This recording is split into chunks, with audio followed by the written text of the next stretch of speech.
apologies. I'm running a little bit behind, but we're here, y'all. We are here. How's everybody doing? Thank you all so much for tuning in. Shout out to all of you all that are listening. Make sure you hit that like button. Show some love to the channel. Hit that like button. It's free to do. And make sure you guys are hyping up these videos.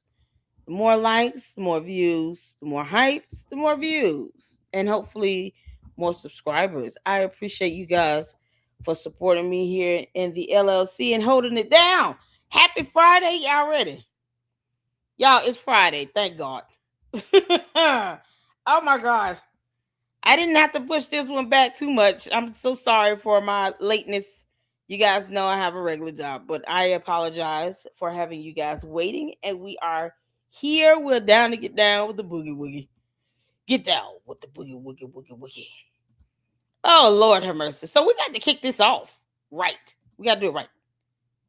Coco did a video. Shout out to Coco, y'all. Child, I saw Devil Tunde. I was like, oh my God. I'm watching it. Oh, we are so watching this. Oh, Coco. Mama love ya. Oh, man. If you guys have emailed me, you got to give me some time to check my emails. I have not checked anything. So you guys see some of the live streams have been scheduled for our collabs coming up in July.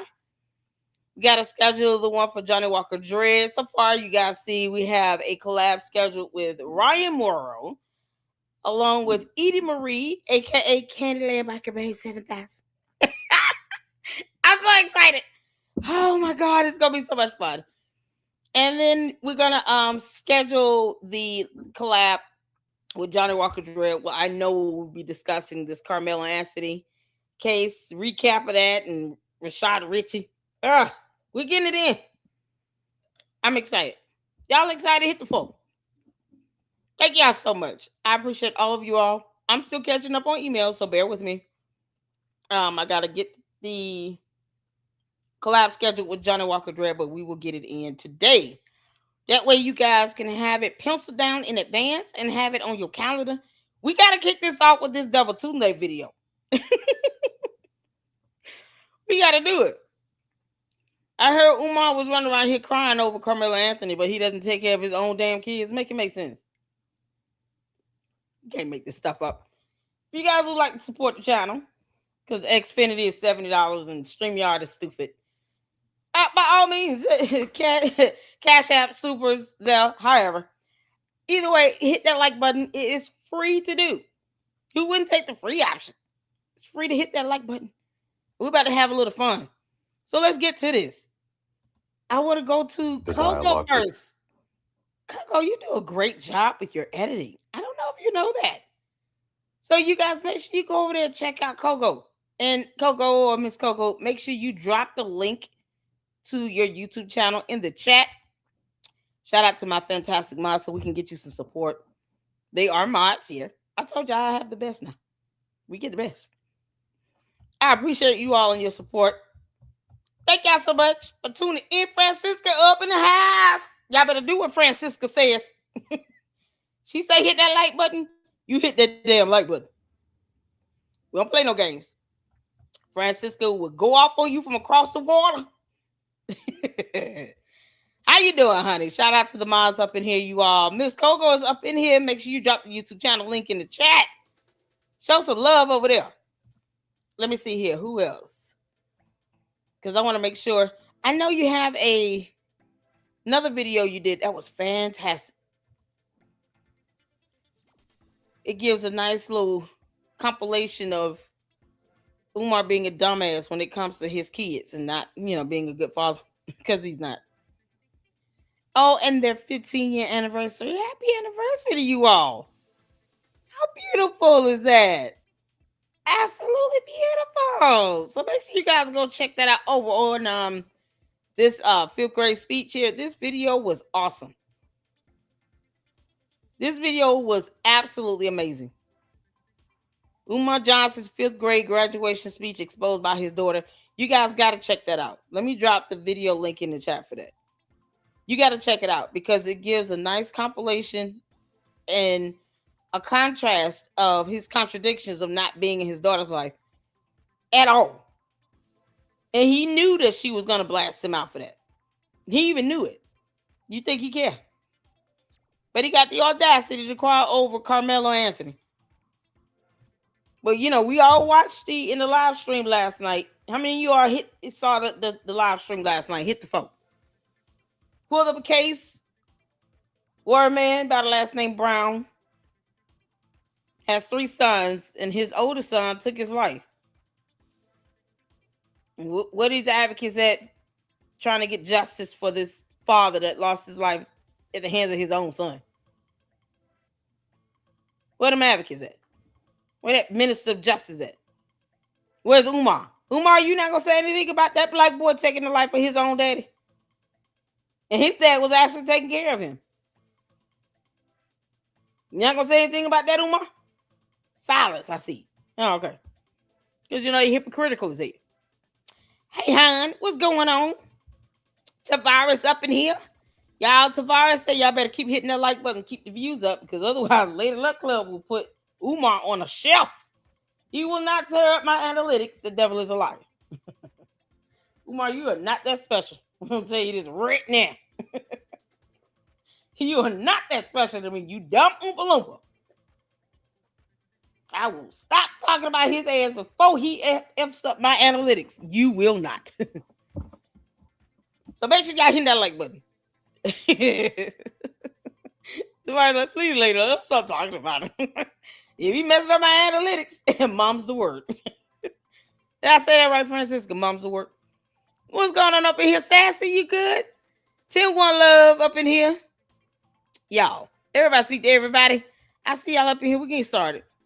Because I'm ready to go. I see you, Jen, up in here. How you doing, honey? Shout out to Juju. I got you in Tavares. Shout out to the mods, you all. The mods are fantastic. Jay Williams up in here. Y'all good? I just wanted to speak to everybody. Saint, do I see you, Saint? Did I miss Saint? Saint here. Kogo here. Y'all, shout out to Kogo. The man of the hour. Shout out to Kogo. Make sure you all go check out Kogo's YouTube channel and show him some love and support. I appreciate it. Let's go, y'all. We're going to get to this. Ooh, Devil Tunde. Y'all ready? Hit the phone where you can see in here. Where this short was taken from this rant. Sometimes your misfortunes are the biggest blessings you could ever have. What? That man walked out of your life.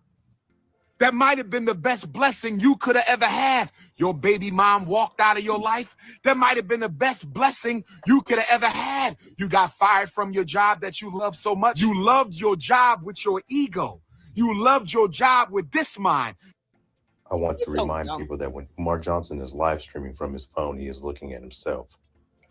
This is my interpretation of what Umar is seeing compared to what his viewer sees. I call it Devil Tunde. Oh! Welcome to the show. We have a guest tonight. Nah, get off me. I ain't looking, man. Let me go. Eyes open, hustler. The world deserves the truth. Stop assuming that misfortune is negative. Sometimes your misfortunes are your biggest blessing you can ever have. Your dad walked out of your life. That might have been the best blessing you could ever have. Your ex walked out of your life. Might have been the best blessing. Your mama walked out of your life. That might have been the best blessing you could ever have. You got fired from... Oh, no! Umar, you dumb demon! Oh, Umar! Yeah, it sounds about right. Umar's a demon. He's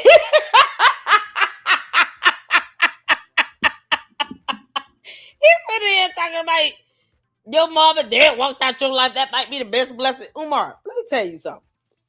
You dumbass. I know you're trying to copy off of me because you're still stupid. I said sometimes God will withhold people from your life for your good. That doesn't mean that you decide that you're just not going to be a part of your own children's lives. That's not how that works. Now, your kids are grown. Well, I'm assuming 2 of them are definitely adult age. They're over 21. So it's not up to their mother as to whether or not they spend time with you. It's up to them. They make that choice on their own accord. So you thinking you can just throw some nonsense out there when you have not tried? I doubt Umar has even prayed and asked God, how should I be a part of my children's lives? What type of role model should I be? Because, you know, each child is different, right? And God created us all to be different and unique in our own way, in his own image. So sometimes it's a matter of discernment and praying and asking God, okay, God, how should I handle this child? Because it's definitely going to be different than this child over here. Even if you have twins, there's going to be some characteristics that are different about them. One might be more receptive to you just saying, go clean your room. But the other child, you may have to, you know, like throw a house shoe or slip or something at them to get their attention and then tell them go clean their room, or you beat their ass and then they go get up and do it. Like it's a different ways you might have to handle each child. So there's no blanket parenting. But Umar chose to stay out of their life. He didn't even try. That doesn't mean it's a good thing, Umar. You chose to stay away from your own kids, and yet you talk about wanting to open a school for black boys. When you underestimate the power and influence you could have in the lives of your black girls, who might one day go out and have a black boy as a son, and you might still be able to have an effect on black boys' lives through your grandsons, but you're not even trying to be a part of their mother's lives. Your own daughters, you ignore, and you failed to care for and to provide for. The very basics and necessities that us parents are tasked by God and law to do.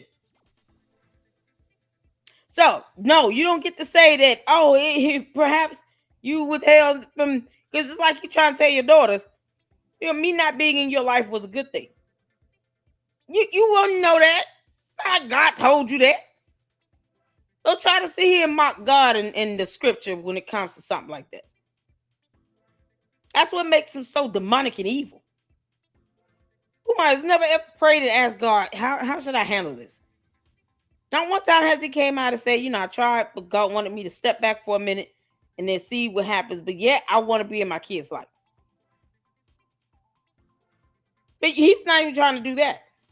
So no, Umar, you will not blame this on anyone else but you. You failed to be a part of your kids' lives.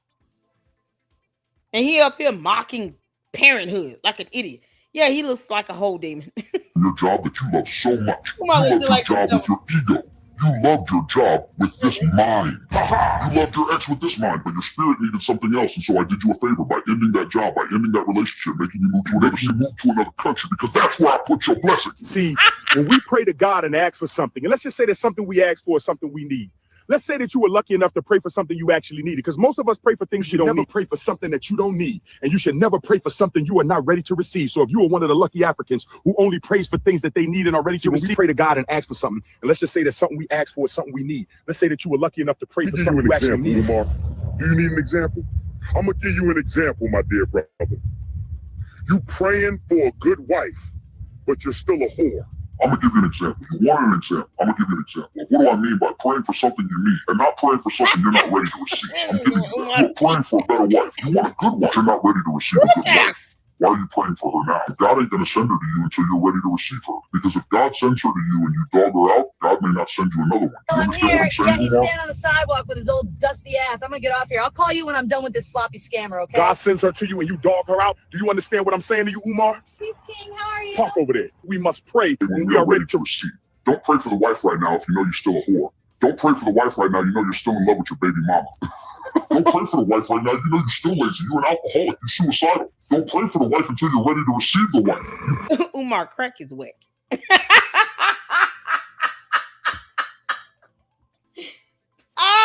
believe he actually said that. Did he say that? What live stream was that in? I must have missed that one. Don't pray for the wife when you're still a whore. And he's talking to other men. Umar, you are the biggest hypocrite to ever crash land on our planet. You dumb alien. Crackhead. Big bird. Can't make this up. Are you the audacity? He said all of this. Which live stream did he say that? Don't pray for a wife when you still a hoe. Umar, all you do is talk about sticking a dick pin in some peach cobbler and cookie or something and a macaroni and a cheese, and you stupid idiot. All he does is this man has procreated with 2 or 3 different women and didn't marry any of them. And then tried to blame them as to why he did not marry them. Go figure. And then said they should be patient when they gave him a baby. Now, them labor pains said, I don't owe you nothing else. The hell you mean? This idiot is so stupid. So, the biggest hypocrite on earth is telling other men, don't pray for a wife when you still hoeing around. Like he's not still doing that. He is the epitome of a hoe. Filled with little Debbie snack cakes and oatmeal cream pies. Umar is just one big ass hoe. The ding dong hoe and the actual hoe. He is both versions of hoes. He's a ho and a hoe. God.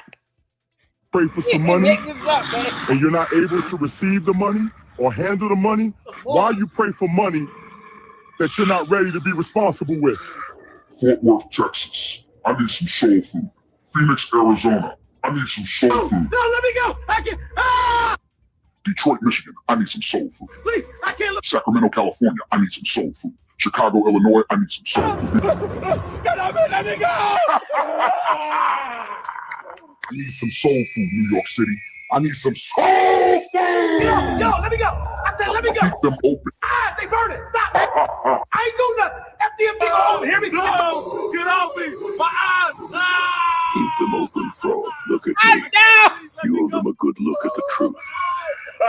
Let me go, please. I can't. My eyes. Ah, don't make me look at him. I said stop. It burns.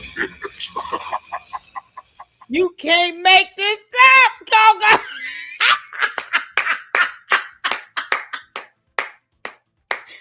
This fool was out here talking about out my eyes. Umar, they should have your dumbass 5150. That's what needs to happen. He needs to be admitted into a mental health institution. If he's outside yelling, talking about, oh, don't make me watch my eyes, he needs to be admitted. He needs to be admitted. You can't make this up. Oh my God. Please tell me what live he was talking about. Don't pray for a wife if you still a hoe. Umar, you the dumbass biggest hoe ever.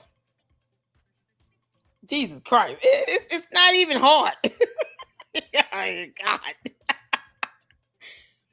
Shout out to the Mademoiselle for doing this video on King Randall, who actually built a school. Look at God. Won't he do it? Umar, you dumbass. You're incompetent. And of course, a scammer. And so when you're doing all of this just to get money, of course, you know, you just want to fundraise forever. Of course. He's not opening a school up. He won't even show proof that he's requested an inspection to come out. An inspector to come out from the city to do an inspection. Because, you know, you have to have a permit for that and make an appointment for that in the city of Wilmington. Simple things that he can do within like 5 or 10 minutes. Yeah, no, he's not going to do that. That's too much like right. So, while Umar is still scamming people, this young man actually opened a school. And yes, Umar, we want to rub it in your face. LeBron James is better than you. King Randall is better than you. Jalen Rose is better than you. And everybody else that has a school, they're all better than Umar Johnson. While Umar's still sitting here telling people it takes years to do this. There There are several other people who built institutions that said flat out, no, it doesn't. And those are just the three off the top of my head. So let's check this out. Shout out to the Mademoiselle for doing this piece. And it's just a nice, positive video where someone else is getting the credit they deserve. Well deserved. Let's get to it. Hit the floor where you can see it here. Let's go. Boys in Albany, Georgia. 23 years old. I started this program when I was 19 years old. This school that I own is a all boys boarding school. It's completely free of charge. We don't charge any tuition, so that includes haircuts, uniforms, everything you could possibly imagine in regards to having a school. But we don't charge parents anything, and we teach children the skill trades, how to work on cars, houses, general contracting, general automotive repair, and many different other things, firearms training, how to be a man, etc. But that's kind of a brief idea of who I am and what I do.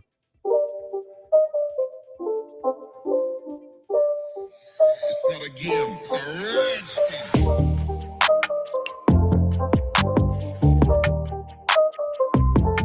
What up, everybody? I am the Mademoiselle, and this is my channel. Welcome to another video.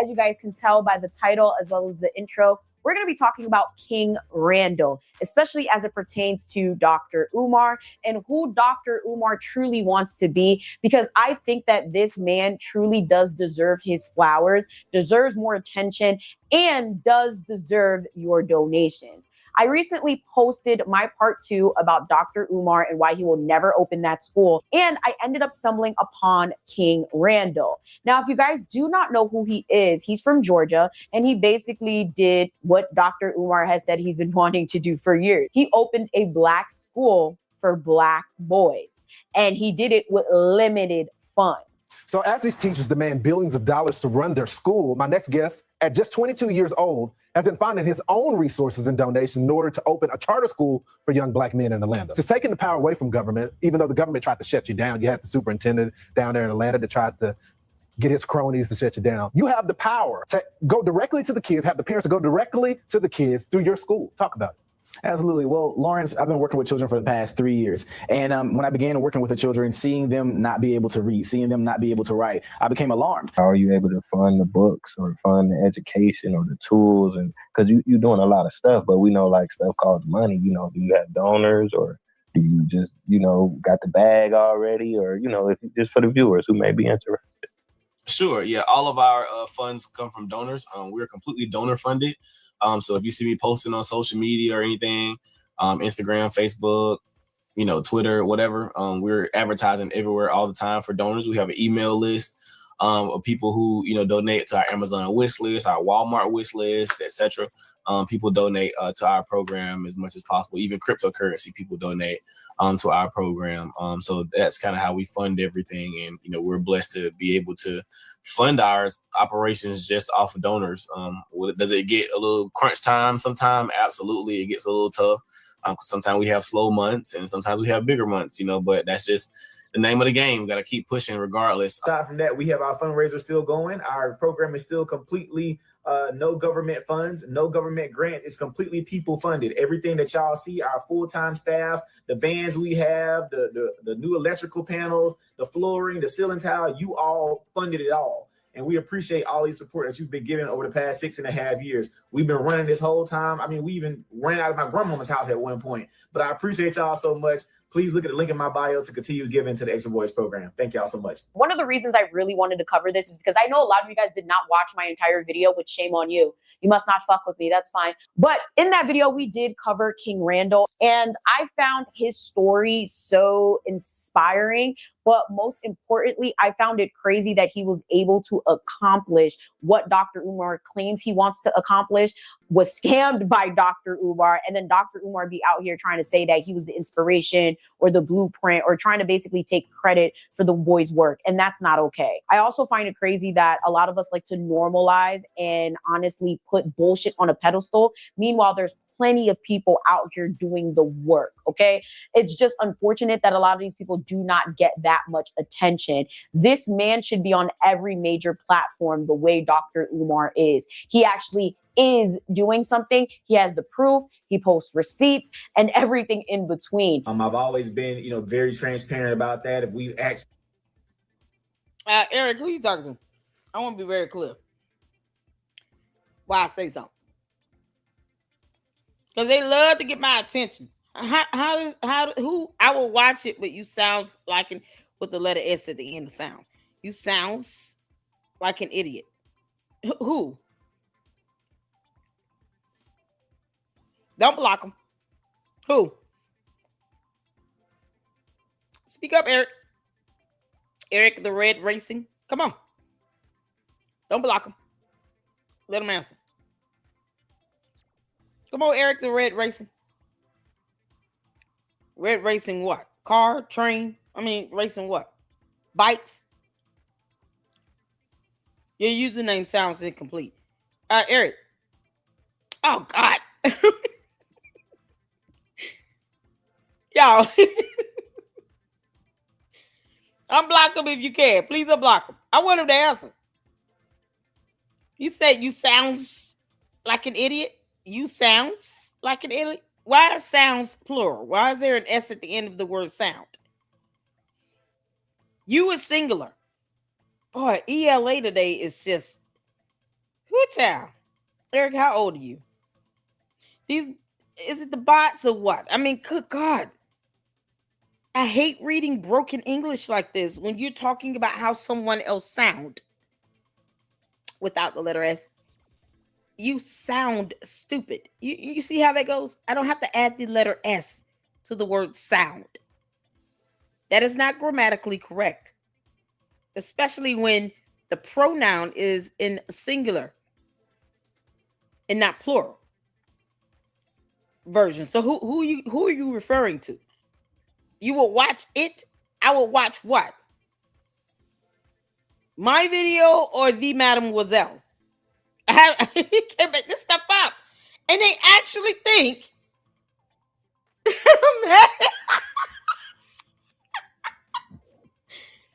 actually think this stuff makes us mad. No, it doesn't. Well, I don't know about other content creators, but for me, it doesn't.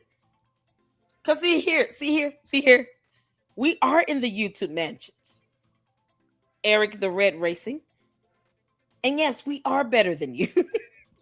All the things that you're thinking, we are. What we don't like is for someone to come in and sound mentally challenged, assault the English language, and then think that you're saying something. How is this an insult or a quip? Was this supposed to be a joke? Because you sound like a stupid dude. Can't make this up. Why is there a letter S at the end of the word sound? Malware, I think I found the opposite of you. Eric the Red Racing comes in and overcompensates for Malware's lack of the letter S. You can't believe Malware, is this your boyfriend? Eric must be your boyfriend. You think he just came out of nowhere? I don't know who this Eric the Red Racing. I've never heard of you. I've never seen you in my chat. But you come in and say, I would watch it, but you sound idiot.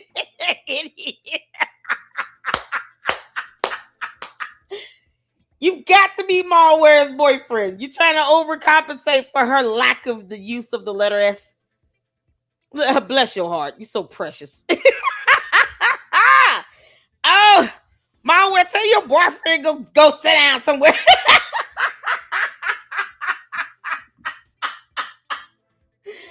Oh, Malware, don't see your little flunkies over here. You know I'm gonna clown their asses out. What you thinking? You gotta try harder, Malware. He told on himself, okay? He used the letter S where it was not even necessary. And you refuse to use it at all. Good grief. Oh, man, y'all, we found the opposite of Malware. Oh, Eric, tell your girlfriend I said turtle. Heroes in a turtle shell. Turtle power. Okay. Back to somebody that actually built the school. Umar, I expect you to be jealous. I want you to feel like the shit that you are. It's been 7 whole long dumb years, and you think people supposed to keep hitting your Cash App and your PayPal. For what? Oh, we gotta decorate it. With what? Balloons? What we doing? Why do people have to hit your Cash App and PayPal for some balloons? No. How about just open the damn thing? No. When you got black mold that's growing and procreating, it's got to be at least 6 generations of black mold in that bando. And when they're up in there getting it on and making a bigger family than you are, Umar, you can't bring kids up in there. It will not pass inspection. I'm telling you that right now. Half the planet will be contacting the city of Wilmington to ensure that that bando is checked for black mold. When you fail, it will be all your fault. And Eric the Racing Red, whatever it is, will still have to learn English. We're not in the mood to lose brain cells. We got Candice coming up later on. You know, your actual twin sister. These two dumb aliens. All right, back to King Randall, who built the school. For paint, I showed y'all the paint. If we've asked for new toilets or something, I showed y'all us buying the toilets. I showed everything that you guys have given. We have an Amazon wish list. You know, we don't just ask for monetary donations. We ask for people to buy specific things. If we ask for laptops, I've shared it. If we asked to get the kids haircuts, I've shared it. Our program has remained free, so we are still tuition free in our program like we have been for the past 6.5 years. I just think if Dr. Umar would have started something like with what he had, I think people would have been more apt to give him, and I honestly think he would have gotten where he needed to be had he had proof of concept, because he's a great orator. He talks very well. If I could talk that great, I'm sure we'd have. Let me be clear on this.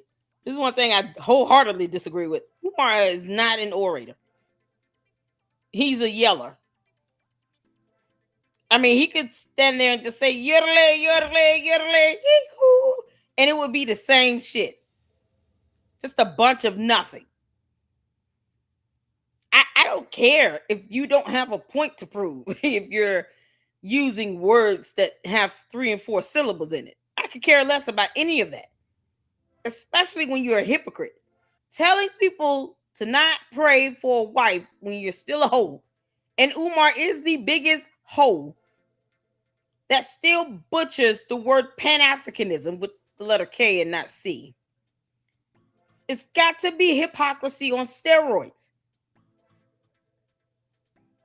And his little dumbass flunkies think that they bother me by saying dumb things in my chat, proving that he is just as stupid as they are. They didn't even did you try to read, proofread your statement, Eric the Red Racing, before you put that in my chat? You didn't even try. That's so lazy. Did not even try, Jesus. You can at least proofread that damn comment before you put it up here. You knew I was gonna clown you for it. I mean, what were you expecting? Ballwork, get your boyfriends. I can't make this up. You know, millions of dollars raised. But I still started with something. I started out of my house originally. I started in my dining room at 19. And after listening to him, that's why I started it. I just wanted to start something. I knew that I couldn't start something mass scale. So I'm just like, I'm going to start with whatever I got. And we started with $0. I was cutting hair, fixing cars, painting houses. I mean, that's what I was doing to support the program originally. And then I learned how to utilize social media to be able to raise money, and we started doing that, and we went project by project. We failed, we succeeded, etc., but I've always continued sharing what it is that we're doing. And the fact that a lot of people sit here and they put Dr. Umar in a pedestal and he has absolutely nothing to show for the money he's been collecting for decades is just absolutely disgusting. This entire situation pisses me off to no end, because people would rather blindly devote an idea and a scam than actually sit there and do the work of looking up exactly what they're giving their money to. Dr. Umar has literally been collecting money for well over a decade, almost 2 decades, and has zero to show for it. Frederick Douglass and Marcus Garvey Academy is a school that I conceived of a very long time ago, but began to actually put teeth into the creation of that school a couple of years ago. So $700,000, and the status is we're still looking for a school, and the status is my start date for FDMG will be 8/21/18. Or if at all, it may be delayed to 8/21/19, which is the anniversary of the Nat Turner War. We say, let's school coming. We got 6 months, y'all. This is crunch time. This is crunch time. We got 6 months. This is crunch time. Crunch time. That's when we up. Watch when we get that certificate of occupancy, it's going to be crazy. Somebody asked, when is the school opening? That's a silly question. And the reason that's a silly question is because we still have to raise more money for the repairs and the restoration. How are we going to talk about an opening date when we don't even have our certificate of occupancy yet? How are we going to talk about an opening date? Meanwhile, he does nothing but give opening dates. That's all he does is give opening dates. He said that the school is going to open next year, August, for 2027. Because he's a dumb fuck. That's all he's doing. Stop giving out opening dates, you moron. But see, here's the thing. You had these weak-ass black folks and simps, these women with these low self-esteem issues and stuff, that would stop finding him fascinating and actually challenge him in court. He wouldn't have a choice but to at least show what he's done with the money. And that's what we want. We want him to show receipts. Because we know the school is not going to open. He can't afford to get rid of all that black mold and deal with the foundational or structural issues of that bando. He can't. He's the one walking around here lying, talking about a brand new white Mercedes-Benz was driven into the gym and lit on fire. If that be the case, the smaller bando would be in the same condition as the bigger one. There's a lot more damage to be done when you're talking about fire damage. And let's not forget about the water damage from putting out the fire. Hence why the larger bando is vacated. It's not even fit for human habitation. And this dumb ass want people to believe that one day he'll be able to raise enough money to open the larger bando when he keeps complaining about not having enough money to open the smaller one. Go figure. It's that simple. It's common sense at this point. But they refuse to just say, we're taking you to court. One way or the other, you're going to show us receipts. Because we know this will never open. For the last 14 years, you've been begging for some damn money. Because your bum ass don't want to get a job, Umar. So it's high time that you go get a job and stop expecting everybody that you deem to be an African in some black community to take care of your bummy ass. No one owes you a damn thing, boy. You have not worked hard and earned it. He has not earned anybody's money. And yet you got these morons that keep giving it to him freely. But then he call us struggle streamers because I can show you an Xfinity bill for the internet or a StreamYard bill for the internet access. Umar refuses to show you one receipt or vendor contract. And if it was not for accountability and transparency, we wouldn't even see permits. Thankfully, we can see that stuff online. He wouldn't even show us that if we could not access that information online. So imagine, aside from what is public knowledge and that's accessible to the public, what he would not release and what little we would be able to see. Just imagine all this time, if we didn't have the ability to pull up the permits or to verify applications that have been filed for a permit or the deed. Just imagine. We wouldn't know shit. And he actually believes that we don't have the right to know, but he wants people to keep giving him their money. Because he ain't getting a dime out of me. Not a penny. Not even a peso. Umar, even if you ask me for any other form of currency that had less value than the US dollar, you still would not get that out of me. It's the entitlement of him thinking, I don't have to work anymore. I can just keep getting all these idiots to keep giving me money for nothing while I travel and demand women buy me food and feed me and stuff me with snack cakes and ginger ale.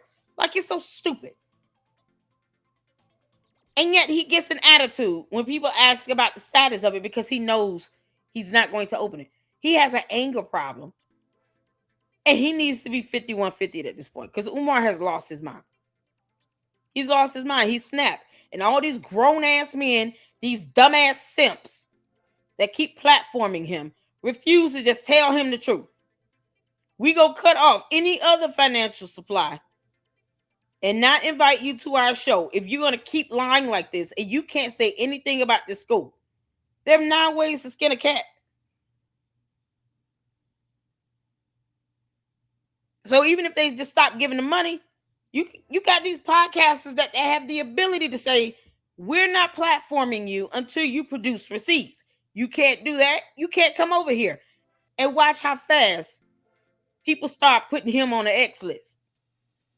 Watch how fast these podcasters, once they see the ripple effect of it, watch how fast they start blocking him. It only takes that one good one to start it off. And they too scared to do it. Because for some reason, I guess Umar pays their bills or something. I don't know. They some punks and cowards. We don't even have our certificate of occupancy yet. Y'all need to think a little bit before y'all start asking these questions. It's the first school in American history, built exclusively with the African dollar. We'll be ready and we'll be open this Kwanzaa of 2023. See, he keep giving dates. And brothers and sisters, this will be a community grand opening, so I want all of you to come on down to Wilmington, Delaware, and celebrate.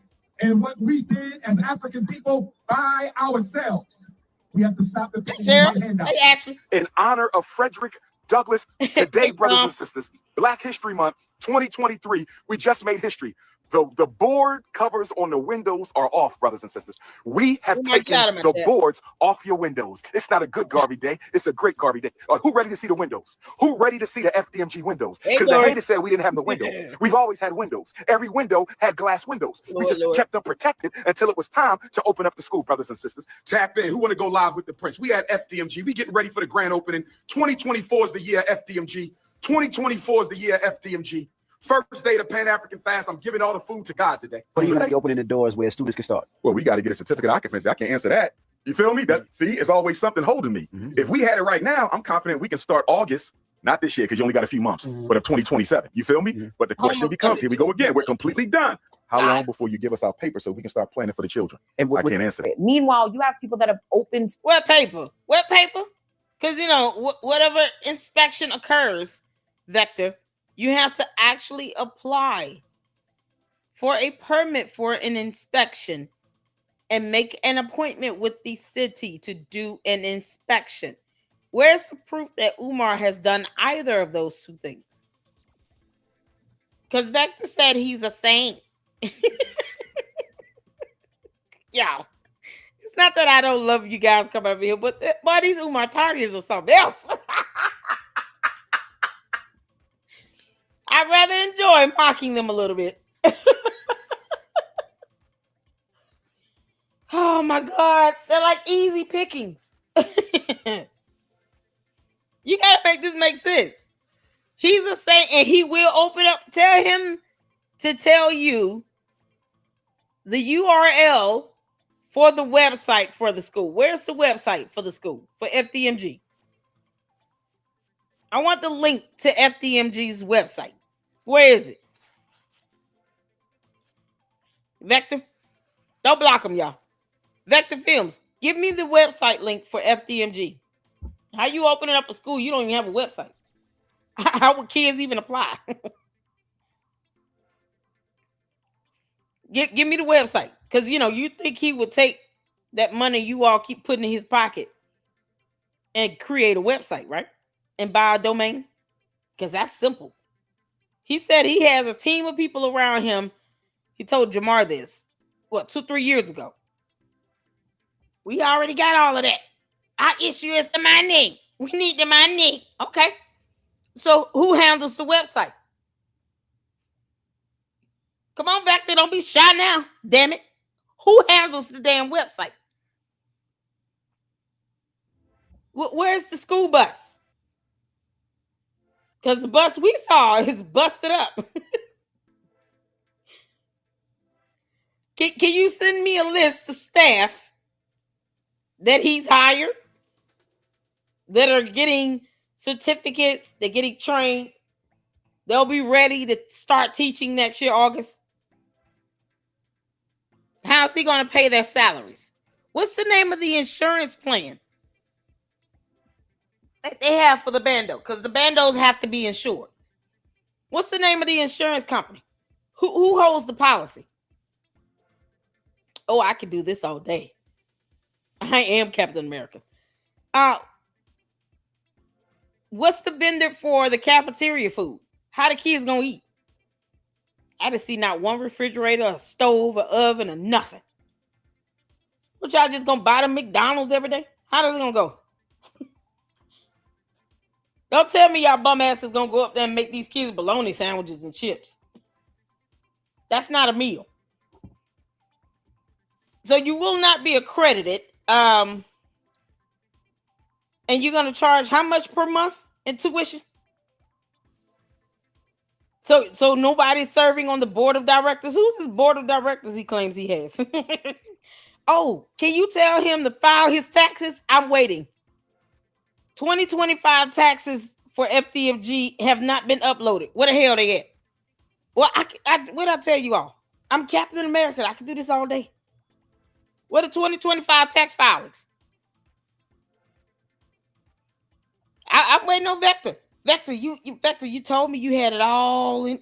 He's gonna open it up. Come on, Vector.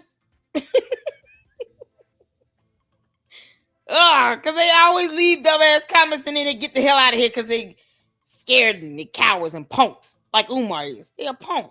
You feel me? That see, it's always something holding me. If we had it right now, I'm confident we can start August. Not this year, because you only got a few months, but of 2027. You feel me? But the question becomes, here we go again. We're completely done. How long before you give us our paper so we can start planning for the children? And I can't answer that. Meanwhile, you have people that have opened schools time and time again throughout the past century with little to no funds. Oh, shout out to you, Ted, brother Ted. What's wrong with you, LLC? Don't you realize he's got a sacred rock?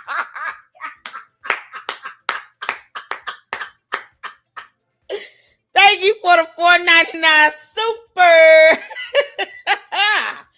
Oh my God. Thank you so much for supporting the channel.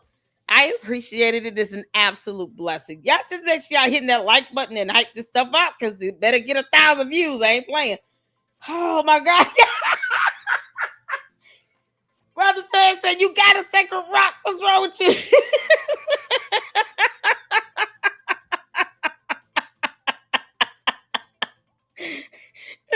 Don't you realize he's got a sacred rock? Is that the one with the handprints all over it or the other one? Oh, that tickled me. Thank you so much for that, honey. That made my day. That's funny. Shout out to you, Johnny Walker Dread. How you doing, honey? We're going to schedule that live stream for the 6th. I got to set it up. But yeah, July 6th. No, make sure I'm saying the right date. July 5th. July 6th. That Monday.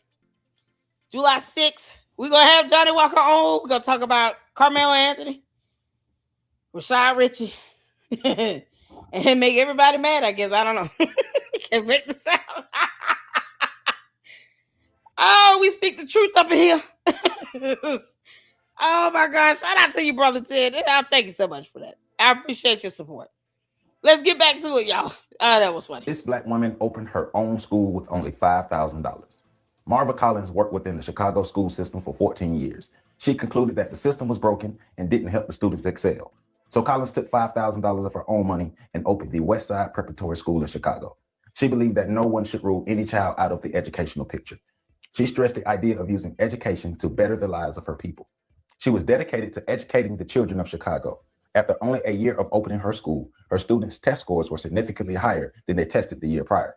So this whole idea of, oh, well, you need extra money, you need this, you need that, is just complete and utter bullshit.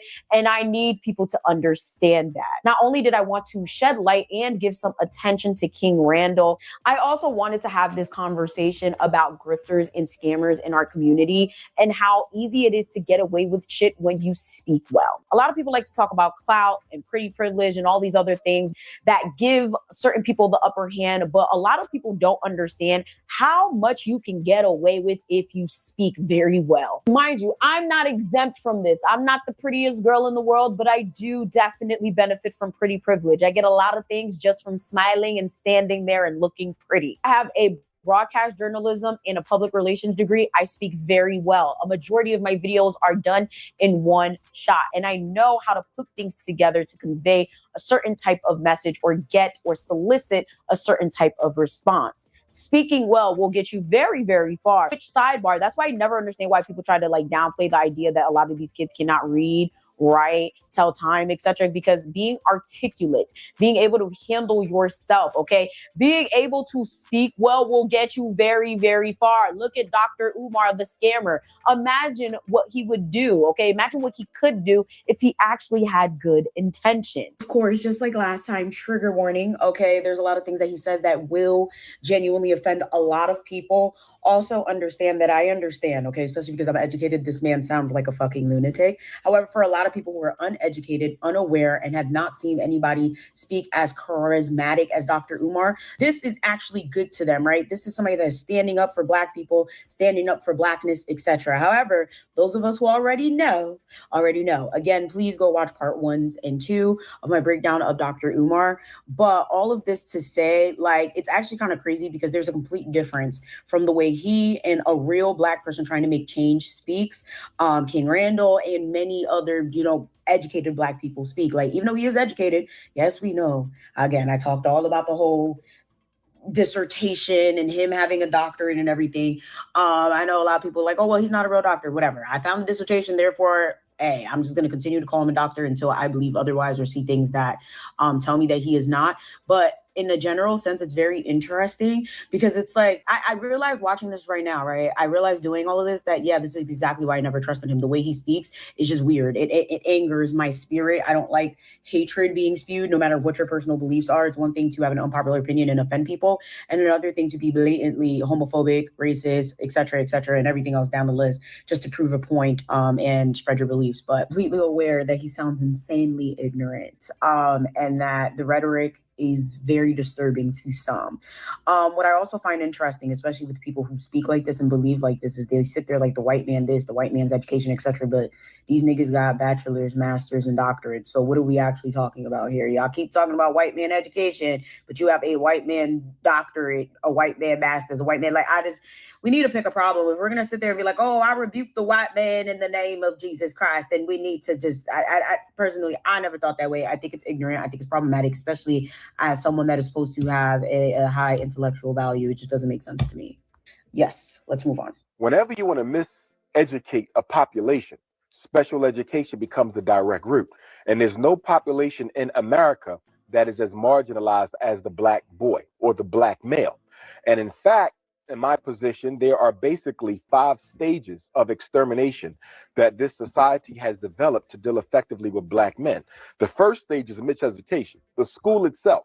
Without miseducation, there's no such thing as jail. The white man of today is exactly the same as the white man of yesterday. You say there's a few exceptions to the rule, but can I ask you a question? There might be a few snakes who don't bite, but who's going into the snake pit to find them? Because if you're an integrationist and you believe coexistence with white folks is the way to go, in your mind, you're a winner. Sure. You understand? Sure. But see, I understand that white people don't share power, because historically, you cannot point to any period in the history of humanity where white people have shared power with Black people on equitable terms. If you're going to coexist with Caucasians, you're going to coexist as a second-class citizen. Did it not help with the Underground Railroad, the free slaves, or during the Civil Rights Movement, industrialization? Black people were building whole towns. I mean, did not help with that? You can't make this up. What is his point here? Why is he still here? All right, Umar, move to Africa, the continent of Africa. Pick a country and go. And in that way, you can say, at least I'm in the motherland. You don't have to be here in the U.S. Y'all look at these shoes he got on his feet. Y'all see the shoes he wearing? And he managed to put it on the table. That's Nike Air Maxes. All white. You know how much those bad boys cost? Them shoes run about $210, $225 for the all white.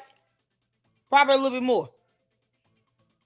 So while he's selling these low self-esteem black women and these dumb simping black men, stop putting money in the Nike and Jordans. They not paying your bills. Neither is he.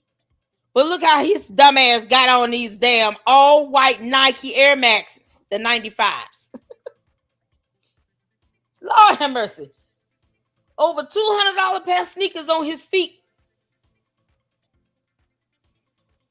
Somebody's got an Air Force One sitting here. Nike Air Force Ones are iconic. Whose shoe is that? So he doesn't have a problem buying $200 plus Nikes for himself. But when it comes down to it, no, he doesn't want you spending money on yourself. He just wants you to give him money. So he doesn't have to take his bum ass to work. Boy, this is mind-numbing. This man puts on $200-$300 Jordans and Nikes, but will tell you not to buy Jordans and Nikes. And what's so crazy is he never sits and points out the hypocrisy of that. Like, clothes and shoes are expensive in general. If I can find some Nikes or Jordans for my kids on sale, because I don't spend full price. Fuck all that. I'm not doing all that. I will not spend full price. I'm waiting for it to go on sale. I'm looking for promo codes and coupons and discount codes. I want it all. I want to walk away having spent $30 for a pair of Jordans. Yes. If I can pull it off, I sure will. I shop online too, so I find deals and discounts. I want to get a Nike shirt for $11.99. Yes, I do. And then still want a 20% off discount code. I don't want to spend no more than $10 for a pack of 6 pair of socks. Why should it be more than that? You know, you can get some Hanes and Fruit of the Looms for cheaper. And you talking about a good pair of socks and stuff, you might spend $12 for it, but that's about it. I want my stuff on sale. I wanted to pay the least amount of money. And you could get more for your money. You could get more for your bucks. He knows that he's wearing over $200 pair of sneakers on his feet. The audacity to make anybody else feel bad for buying some shoes that they worked hard and earned money for. He is not working. What's Umar's job again? Funny how he doesn't show receipts of how he put money into his own scam. You know, the scam of opening up a school for 14 years that will never open. Scammers don't invest in their own scam. No, they take your money, live off of it, and their money goes on the luxuries of life, such as these $200 plus Air Maxes that he's got on his feet, all white. I thought he wore dashikis. Don't they have shoes? Shouldn't he be wearing some sandals or something? He should be head to toe dressed like how Jesus dressed when he walked this earth. Like, you know, just something similar to that. Dashikis and sandals. Well, maybe some white socks. I mean, why is he wearing these expensive ass Nike Air Maxes on his feet? And you know what type of shoe it is because you can look at the heel of it. I could tell that heel bubble. Them Air Maxes that are very distinguishable. One of my favorite pair of Air Maxes. Air Max 270 and these Air Max 95s. Favorite 2 pair of Air Max. Can't make it up. I love shoes. Hey, Koala. Oh, Koala. Oh, my God. Koala T. How you doing? Where's Koala T? What's going on? Oh my goodness, how you been, honey? Oh, we gotta get your YouTube channel link dropped in the chat. Are you all right? Oh man, Look at all the people coming out the woodwork. Y'all come out them bushes and come into this chat. I love it.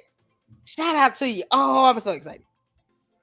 He is now, yeah, he claims to be home. Is he living in the school gym? Umar, are you living in the school gym? Because if you are, you know those $200 plus shoes, that could have been at least, what, 2 or 3 nights at a regular standard hotel. So your priorities are ass backwards. He living with his mama. But he'll spend $200 plus on some Nikes. So every time he talks about some Nikes, oh, honey, it's good to see you. Y'all, quality. Make sure you go check out his YouTube channel. He does reactions to music and news a little bit, mostly rap. He's been keeping his foot on Drake's neck. I love it. It is good to see you, honey. Still support you, still love you over here in the LLC. Quality, ladies and gentlemen. Oh, we got all the celebrities up in here. I feel so blessed. Ooh, Anonymous, how you doing? You ain't never lied. School tuition for a semester. Yeah, $200. $225 for them Nikes. But he won't go get a hotel and go stay somewhere where he can get a shower. But he'll put some brand new shoes on his feet.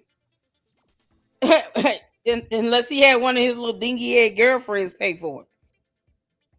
You know, because Umar's still hoeing around. Umar use a hoe. Look at these. Now, every time he say something, one of y'all snip this and remind him, dude, you spending $210 plus dollars for these Nikes. What are these? Is this your Air Force One? Because them gonna run you about $120 as well. Just all white Air Force Ones in mid-size. Yeah, just send a photo of this shoe and say, yeah, this you wearing these high-ass Nike Air Maxes. Kick rocks. A crisis of black men, able-bodied, well-placed, economically secure, well-educated black men who are choosing to marry outside of the black community as opposed to stick to their sisters, only 1 out of 4 of which will ever get married in their lifetime. It is a crisis, which is giving our children an absence of good black male-female heterosexual relationships that they can pattern themselves after. When I look back on this, we almost done now because we had to hire white people. After waiting 4 years on black people, I decided to start hiring whites. And guess what? They did in 1 year with the black people. Dr. Umar, my brother loves white women. How can I redeem him? Don't redeem him. Release him to the bunny brigade. Don't save the snow bunny lover. Absolutely not, because if that were true, why do I get so many requests for help from white parents? Right. Why do I get so many requests for help from Asian parents, Arab parents? They don't have a problem texting my phone saying, hey, can I pay this consultation? I need you to look at my child's psychological evaluation. I never get apprehension from white parents when they need my help on special education or mental health cases. You see what I'm saying? Right. So if it were that. Well, what is it then? Which one is it? Which one is it? You never get apprehension from white parents. You act as if we owe you something, you dumb Oompa Loompa. What we look like taking our kids to an alien?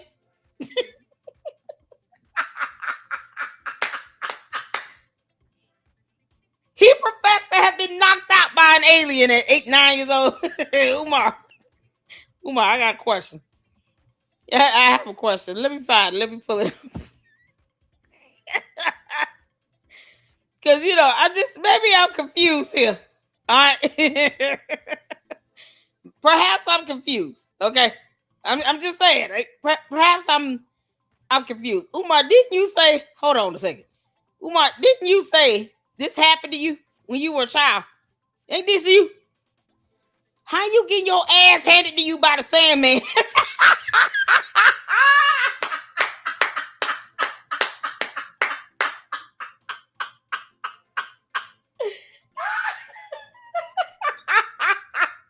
Umar getting his ass knocked out by the Sandman. He think we supposed to trust him with our child. What you mean?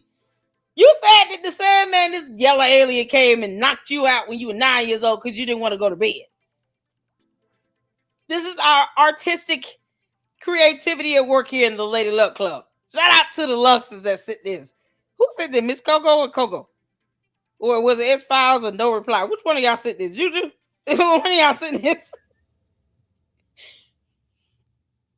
Umar. He said an alien came to his room. Oh man. Quality. He said an alien came to his room and knocked him the F out at 9 years old.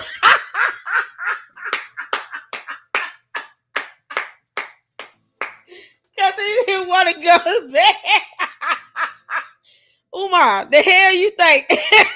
Bringing my kids anywhere near you. Cheryl asked a good question. What would any of you do if Umar just walked up to you? I would scream stranger danger and start recording. I'm just saying. Oh, I'm definitely yelling stranger danger. That's it. I'm going to go live, yell stranger danger, and say, if you got 3 seconds to get far from me, oh, I'm calling 911. That's it. I'm not playing. Don't come near me or my kids. Stay far, far away from us. This idiot think that people are supposed to just trust him with their kids when he's talking about getting knocked out by an alien at 9 years old. What damn psychologist ever said some nonsense like that? Have y'all ever gone to the doctor and your doctor tells you, you know, when I was 8 years old and I was a little boy, I got knocked out by an alien. It was all green and red. Then it started breaking out in song, talking about, I love you. You would get your bag and say, never mind, I need to see another doctor. We can't do this today. I'm not in the mood. I got a migraine. I broke my arm. I need pain meds. Please start an IV. This doctor in here is telling me that he was knocked out by an alien at 8 years old. I am not in the mood. I'm in pain. This ain't it. You would immediately demand a new doctor. Are you kidding me? And he said people are supposed to just trust him with their kids. And this is the highlight of his life. Being knocked the hell out by what sounds like the Sandman. He said a yellow alien. Yeah, that's the Sandman. Umar, you got your ass handed to you.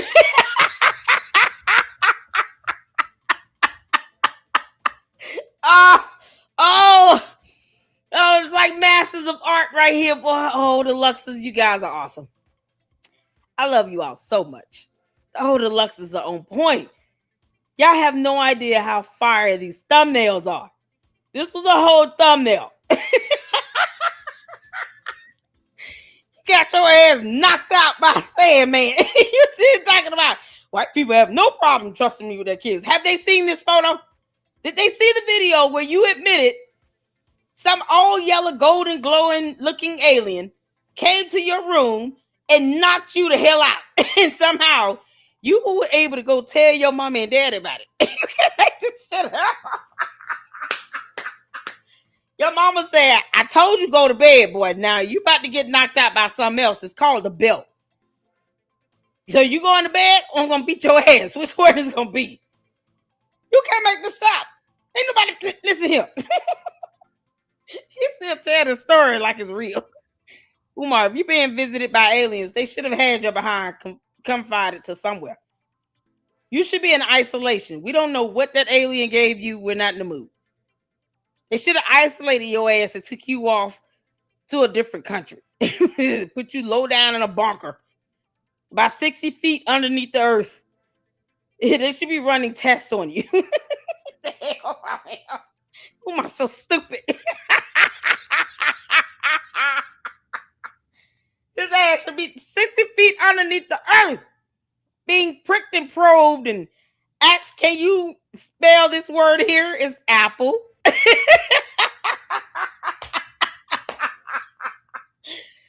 Oh my God. Umar, no one should trust you with their child. When the Sandman is able to KO you in 2 seconds, sit your ass down. Can't make this up. He want to feel offended because he would never open a school. The audacity. Oh my God.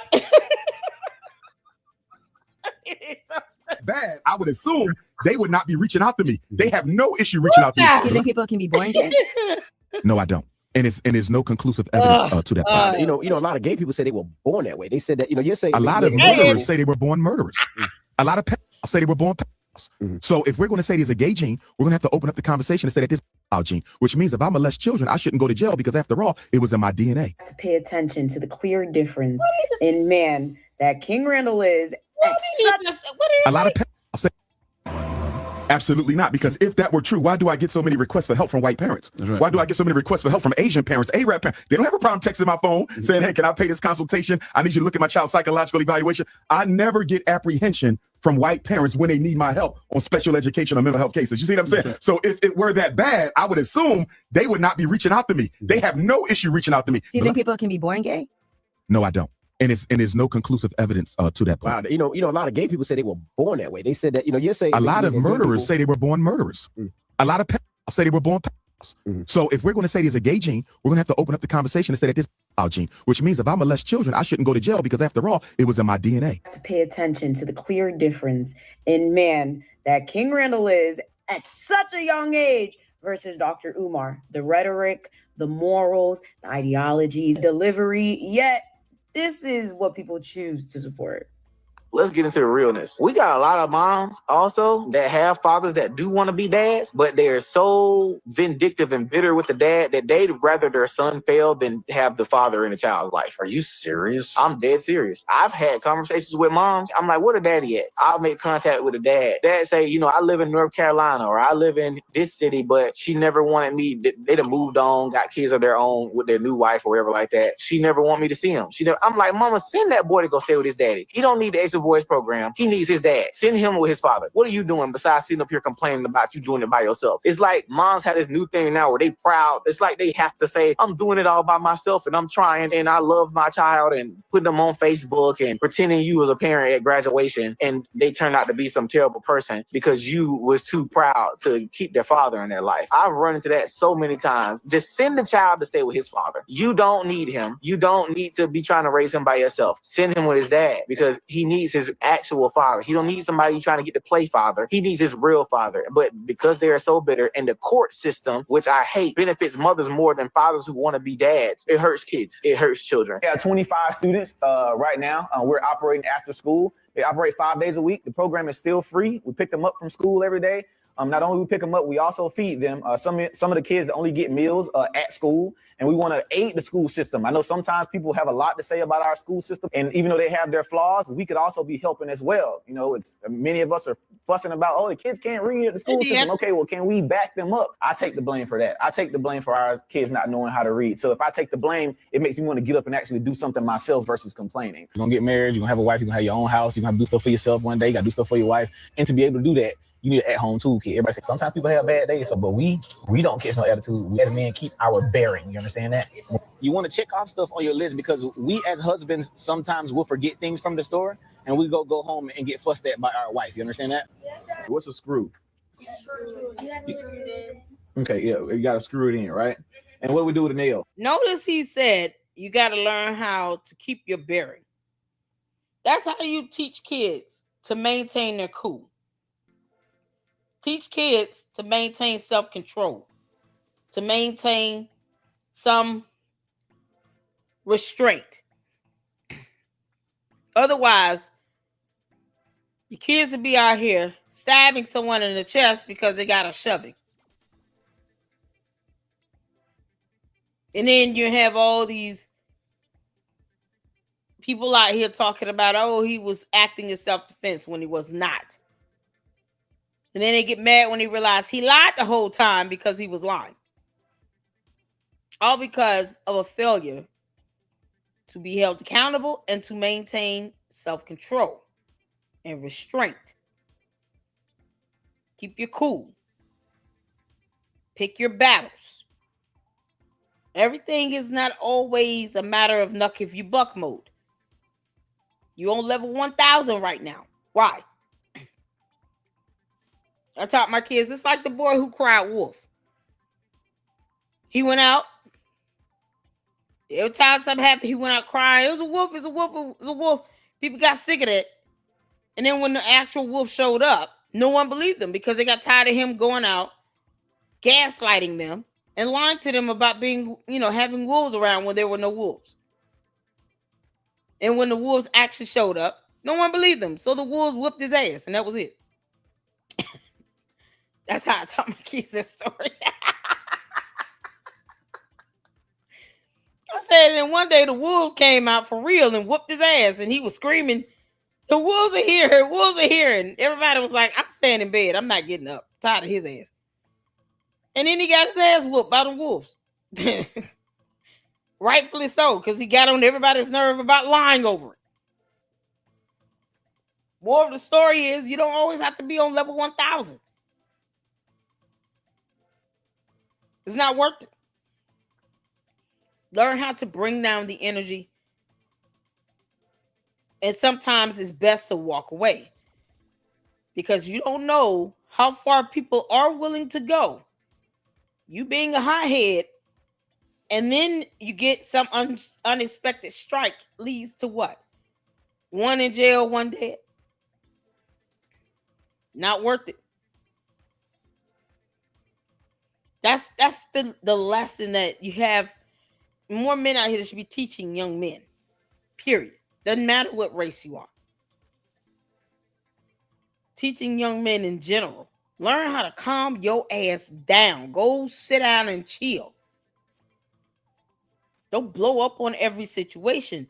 And then when you do get upset, you get upset because this situation is worthy of being upset over, and people will take you seriously. It's like I had to teach my kids, stop saying I'm sorry all the time. And we be like, sorry. I'm like, stop, wait, don't say that unless you mean it. Because otherwise you're just saying it for formality. You don't need to do that. Say I'm sorry when you mean it. And now they understand. Like when my kids come to me and say, Mom, I'm really sorry I lied about not cleaning my room. I'm sorry I lied about not making up the bed. Because the worst I tell my kids, be honest with me. And you might be surprised. You might not be in as much trouble as you would be if you lied to me and you did something wrong. If you are honest about doing something wrong, then you can understand, okay, here's what's about to happen. And they take it a lot easier. They understand that because they know there's certain things you gotta suffer some consequence on. But if you lie to my face and you did something wrong, I'm just beating your ass. That's it. Yeah, it's that simple. Because that's unnecessary to lie. And now when they do come to me and say, Mom, I'm sorry, I did lie about this, da. Okay, go in your room and we're not going nowhere tomorrow. They're like, all right, I'm really sorry. Like but it's a lot more genuine and heartfelt. It's not, that's how you teach your kids to learn how to de-escalate. Like, it's so crazy. Have your kids thinking that they can just be on level 10, every day of the week. You on knuck if you buck mode every day, every time you go out. You act like you got road rage, accepting everything in life. You can't live and operate like that. That's not how the real world works. At some point, you're gonna run up on somebody that's not gonna be scared of you, and they're gonna turn into a glowing alien and knock your ass out. Oh man, can we get the Sandman to come back and knock Umar ass out and be done with it or what? But teach your kids to de-escalate and to calm down. And I'm glad to hear him say this to these boys. We got to hammer it in. You understand? What is this called? Phillips head. What is this called? Phillips head. All right, and what's the other one called? Flathead. Hey, you take this freaking pad out right here. You see it? Yes, sir. See the pad? Yes, sir. Now, like I'm telling you, these don't need change. You understand? Yes, sir. These are fine. See how thick that is right there? Yes, sir. If it needed to be changed, it would be way lower. Like it would be way close down. So you got a lot of thickness right there. That's how much thickness you got right there. You understand? Yes, sir. Utilize social media to be able to raise money, and we started doing that. And we went project by project. We failed, we succeeded, etc. But I've always continued sharing what it is that we're doing. So I know a lot of people always ask why they won't see us on the Breakfast Club or etc. I'm not a comedian. I don't critique people's dating life. I don't, talk about what people should be doing. I don't belittle my donors. We don't do any of those things. We just share what we got going on. If we don't raise enough money, we pivot. Videos have we seen of Dr. Umar engaging with children, helping the community, and doing anything else of the sort? I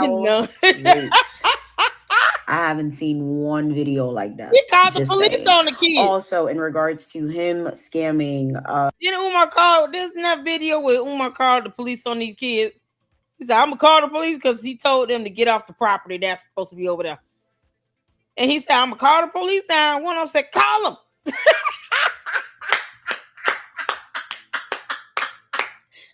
And then the police get out there, and what happened? You can't tell the kids they can't ride their bikes on the sidewalks and in the street. You don't own that. This idiot called the police on the kids. Oh my God. If he didn't raise his own kids, what makes people think that he's good with kids? He didn't even raise and take care of his own kids. He has no patience for the kids in a whole video where he called the police on them. Why would you think stupidly that he is going to treat your child right?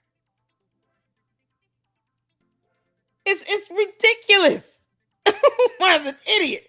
The kid turned around and said, "Call him." King Randall, there's a lot that goes into that. Umar has scammed King Randall, and King Randall is actually helping black boys. If you guys really think about this, Umar is willing to take money from King Randall, and I'm going to break it all down. And that money was supposed to be for Umar to come to the schools and help and teach, kind of like a collaboration effort with King Randall's students. Umar, he cancels the day before and won't send the money back. Well, in essence, Umar, what you've done is you've stolen the money. You've taken the money that was supposed to go towards these boys. They were trying to get you out there to help out and do your thing. But guess what? Umar doesn't work with boys. He never has. He doesn't work with black boys. He focuses on and targets the mothers of these boys so that he can sexually exploit them and financially exploit them. Now, I want everyone to understand something. I've been telling people this for a long time. I've been telling you all the same thing. He's a scammer. And there's still no school. A school is a place of learning, not some bandos, trap bandos up there in Wilmington, Delaware, that's sitting up there and got people, homeless people sleeping on the steps. That's not a school. I wonder how much King Randall's charging the parents of these black boys that he's helping. He's actually helping these black boys. Do we need to get to the receipts? Let's get the receipts. Look at the young men there. The young men are dressed. They're dressed looking. I mean, professional. Look where my cursor's at. It says. Imagine Umar calling the police because your child peed on themselves and he don't know what to do. Like, yeah, boy, you can't make this up. Imagine he calls the police because the child rolled their eyes at him. Or he calls the police because you got these weird ass women that think somehow Umar is a good person. And then they realize, oh, I'm no exception to this $700 a month tuition fee. And then he's telling them, your child can't come to school today. Don't drop your child off. And now Umar is calling the police because, yeah, this mom right here thought I was playing. She didn't pay her child's tuition. She got to come get the kid back. She looked at me, told me I'm finna go to work.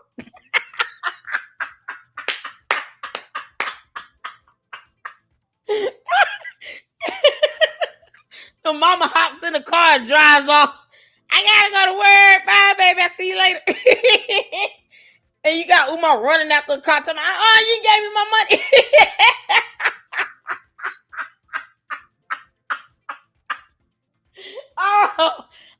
The zenith of ghetto-ness is. Oh, he's such an idiot.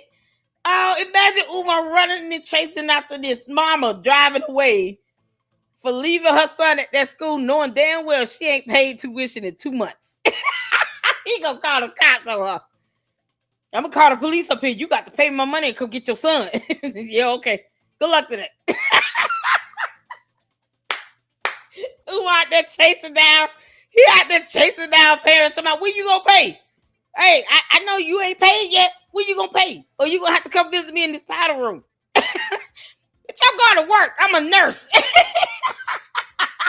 Come near me. I'm gonna put the scalpel in your neck. Oh my God. Umar gonna be calling the police on everybody. Your child pee on themselves, he calling the police. You don't pay this $700-800 a month, whatever it is by next year. Whatever money he weasels out of you. If you don't pay the money, he calling the police. Your child don't eat their food and then they throw it on the floor. They have a food fight. He called the police.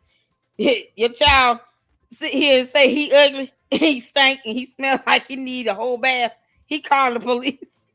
Anybody look at him and say, my mama told me not to come near you. And yell stranger danger if you try me. He called the police. He calling the police on all these kids. That's probably what he gonna want to do. He's gonna find the quickest way to get that whole damn bando shut the hell down again. All you got to do, Umar, is call CPS. You know what? We'll do it. We'll call CPS and make sure all those weird ass women and simps that drop off any child up there to attend anything you call a school, we'll make sure they lose custody. How about that? Yeah, that sounds like a fair deal to me. Yeah, we'll make sure CPS is there to find out who these kids are going into this black mold infested bando that's not fit for habitation. Yeah, we'll make sure they get removed. Yeah, that's it. At New Emerging King is actually doing what Dr. Umar has been talking about doing for years. Okay, and then look up here. It says King Randall. This is what he says. He says, "Yep, tried to collaborate and bring him to my school to speak a few years ago. Paid him $2,500 along with purchasing the flights. He canceled day before and never gave us a refund. Charged it to the game and kept it moving." Because there were people, I'm sure, that was questioning King Randall, and King Randall says, "LOL, I ain't got time to be lying on nobody. Mind you, I used to defend this man with my whole chest," and he did. Thought it would be a great idea for him to come to my school and speak, as he has a school also. Now, King Randall, he doesn't have a school. Let's be clear about that. Let me break that down real quick before we go on. Umar doesn't have a school, King Randall. He tells people that he does. A school is a place of learning. You can look it up in the dictionary. It's a place of learning, and in this case, it should be a place of learning for children, right? But if you go up there to Wilmington, Delaware, I could give you the address. I ain't gonna do that. But if you go up there, shout out to you, brother Ted. Thank you for that $4.99 super. Umar would never win Father of the Year. His daughters are gonna make sure that. Umar, I'm gonna keep my foot on your neck, you dumb alien. He knows that he's out here scamming and taking money.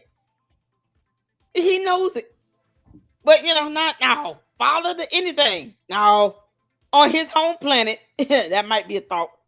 However, they raise their kids there on his galaxy, but not over here. Here on Earth, Umar is a miscreant.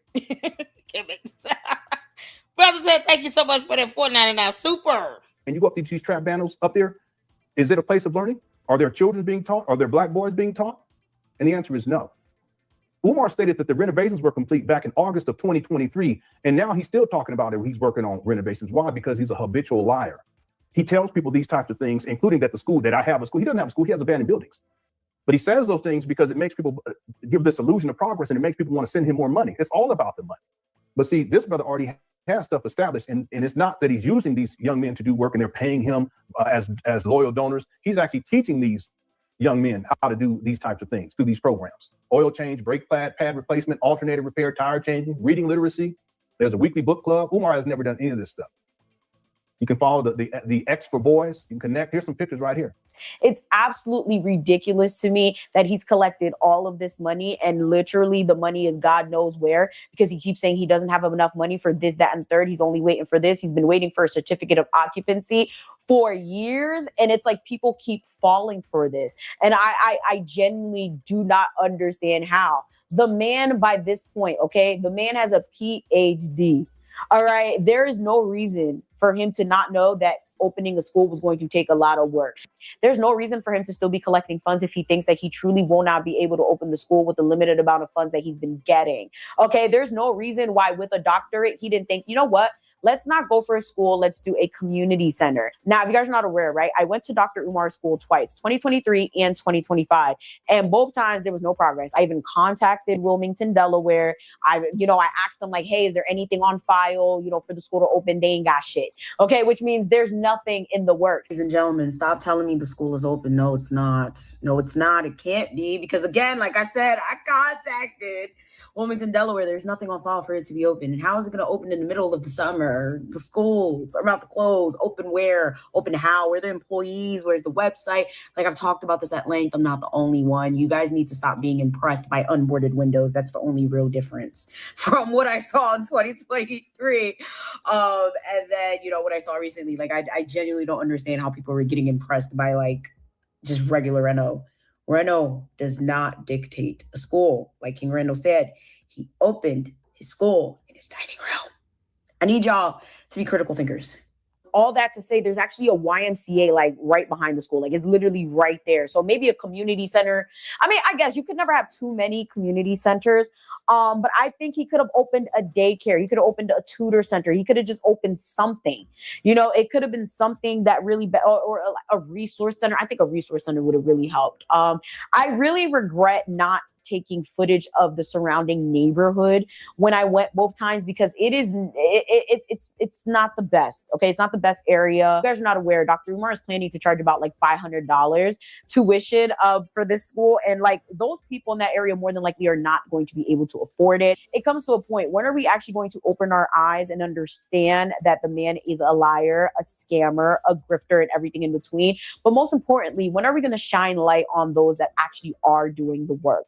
It's just like when people say, well, all rap music is bad and all of it is ghetto and talks about murder and da-da-da. Meanwhile, there's plenty of conscious rappers. There's plenty of just rappers that are just doing very well that aren't talking about toxic, negative shit, and they do not get the light of day that a lot of these violent, disgusting rappers get. So much caca is pushed to us on a consistent basis that I am wholeheartedly sure at this point that it's done by design and it's done on purpose. The fact that Dr. Umar has so many different accusations thrown at him, okay, that have came at him for the past like 15 plus years, and he's still on Breakfast Club. He's still doing interviews. He's still doing this down the third. Is crazy, because none of the information out there about Dr. Umar is hard to find. From the interviews to the free information that you can go request yourself, to the controversies, the situation with his daughter and him being a deadbeat, like the list goes on and on. Everything is easily found, but I feel like a lot of people just don't want to believe it. I'm starting to believe a lot of people do not want to accept that they may have been scammed, that they won't get their money back, and they're more than likely will never be a school. Because again, there's so many people out there that have built schools with limited funds. There's so many people out there that have independent schools, okay, that have a specific niche or whatever, and they're doing so well with their schools. So it just makes me wonder, like, why is it that these people don't get, as somebody like Dr. Umar, who honestly has loads of controversy behind him, but these people are actually doing the work and you can see it, and these people are not getting the support that they want and they need. We also need to have a discussion about the United States education crisis. I'm going to be doing a full-blown video on that, because that's a whole nother story in itself, and it's extremely heartbreaking to see that a lot of these kids don't have any school options, okay? Like, the public schools are garbage, the charter schools are garbage, the private schools are garbage or just too expensive. The Montessori schools are expensive. Like, either, you know, the options are either very slim to none or just unattainable for them, and they don't deserve that. That's why a majority of these kids cannot read, they cannot write, they cannot tell time, they cannot do anything. And it's crazy because a lot of us have been talking about this for years, right? And now it's gone to a point where, like, at this point, we're borderline, if not already, in an educational crisis, because these kids really cannot fend for themselves in the real world. They're going to be up for a rude awakening when the time comes. And I know a lot of you guys watching this are probably thinking, well, a lot of it does have to do with the parents. It does. But for right now, we're talking about the institutions, okay? Keep my topics on topic instead of trying to blame other people and try to, oh, well, this and this and this. At the end of the day, we're talking about the schools, and the schools have dropped the ball. That's why a lot of these scammers are able to scam you with, hey, give me money for me to open a school, and never fucking open a school. Okay, give me money to do this for the kids. Give me money to do this for the community, and they're not doing anything because the options don't exist. And people would much rather invest in a dream than invest in something tangible. I'm starting to believe that a lot of people are addicted to chaos. Okay, they like the drama. They like that, you know, he just be spewing shit and he's funny, so they support him. But I need you guys to understand that the more that we support people like this, especially when the information is right there in front of us, the more it's going to be detrimental to our communities. Stop this whole bullshit of, well, at least he's trying, at least he's doing something. He's done nothing. Okay, like, there's nothing to show. All he did was buy an abandoned building and slap some. He did nothing. I'm still waiting on a receipt for the bando purchase with Umar's name on it. I don't care if you paid in a check or a money order, something. You know, the same type of receipt you expect to see when you go buy something at the store. Where's the receipt? He's he's not even showing receipts on the supplies that he's so-called using to clean toilets. All that Fresco or whatever it's called. What was that cleaning supplies? Fabuloso. That was it. It was Fabuloso with some bleach, some orange glow, a rag, one pair of gloves. Who bought that? Or were they donated? Because see, once again, if things are being given to him for free, then what is he using the money to buy?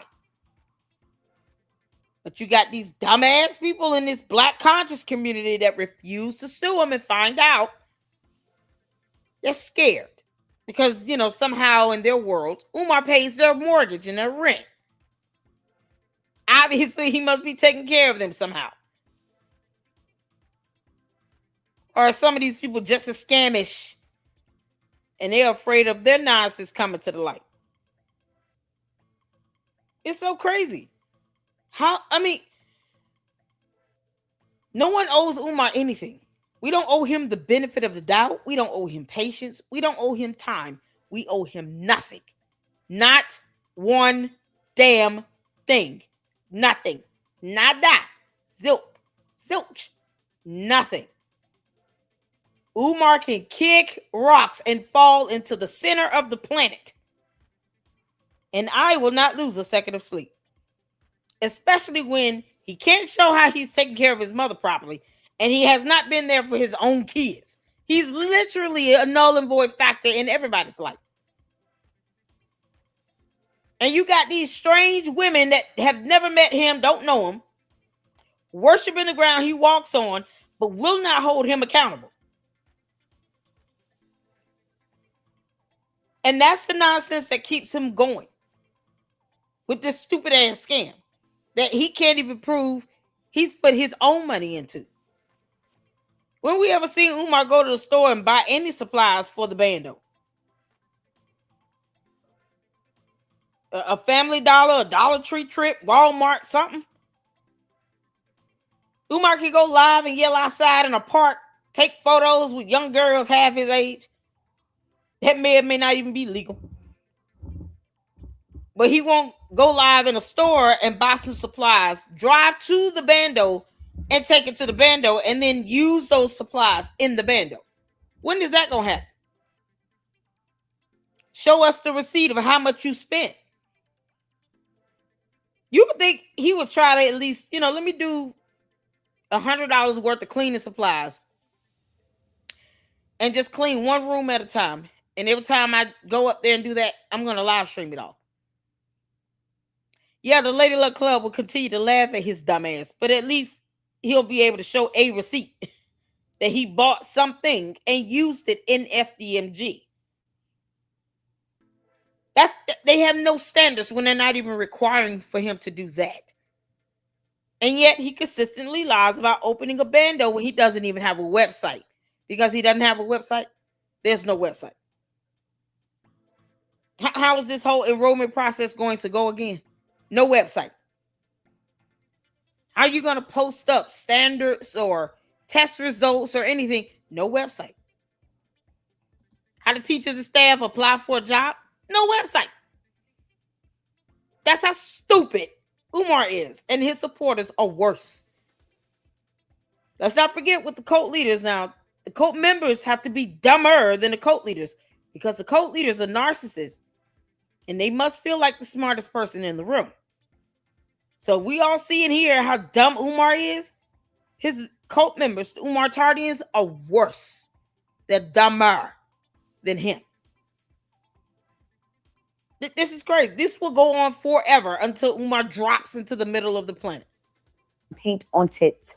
Okay, there is nothing in the works for that school to open. So I personally don't get it. I can never get with it. And I don't like the fact that with all the information that has been shared, there's so many people out there that can use the funds and haven't gotten it. All this to say, make sure you guys check out King Randall and donate to his school, donate to the vision. I absolutely love what he's doing. But most importantly, check out the independent and private school schools that were more than likely started by someone in your community that may be of need of your service, whether it's money, volunteering, or just sharing it on social media, because these people do deserve the attention that they will otherwise never get. With that being said, make sure you guys like, share, and subscribe. Make sure you guys check out all my links, especially my Instagram, where I post content like every day at least.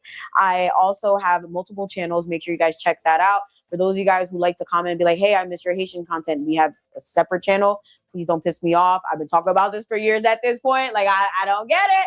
But yeah, we also have a personal channel. That's where my story times, my vlogs, etc. are. But yeah, I love you guys so very much. I can't wait to see. Technically, you guys are seeing me. I don't know why for years I've been saying I can't wait to see you in the next upload. Like, you see me. So, see you. I'm just going to keep saying see you. See you in the next video, and I'm going to see y'all next time. Why does this feel so weird? Bye! Hold on. So this is an interview he did. Oh, Lord. When did he do this? Y'all, shout out to Danny's World. She uploaded this 6 days ago. Shout out to Danny's World. Her uploads are just straightforward. So I you know, she's kind of like the go-to. If Coco hasn't done an upload on it, then I'll go to Danny's World and check out her channel and see if she's uploaded any videos that he does over on Instagram. He did this radio, oh Lord, in Dothan, Alabama, because he's a bum.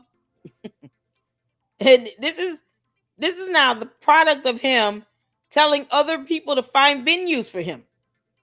Don't forget he's doing that. He has his cult members, the Umar Tardians, out searching for venues for him while he comes out and lies about being the most requested. You're not being requested if you're calling them saying, hey, you want Umar to come over here and speak? What you mean? You can't say that I requested you if you reach out to me and say, hey, would love to collab and all this stuff. Now make me tell the truth. Like, that's what he's doing. He's telling everybody, oh, I'm the most requested anything on earth. But he got his little dumb minions calling these venues saying, hey, Umar Johnson's trying to come out there and yell in a microphone for an hour. Do you have time? They're probably like, wait, what? Tell that dumbass, show us receipts. And then he can speak. That's how it should be. No, you still got these little hick towns that sit here and let him do whatever. So this is one of them. I don't know what Dothan, I've never heard of Dothan, Alabama, but whatever. It's a thing. So he did an interview, and I haven't seen it. I have not seen this. We're here for the laughs, Umar. We do not take you seriously in the Lady Luck Club. Do you understand? We do not take Umar Johnson or his dumbass cult members, the Umar Tardians, seriously at all.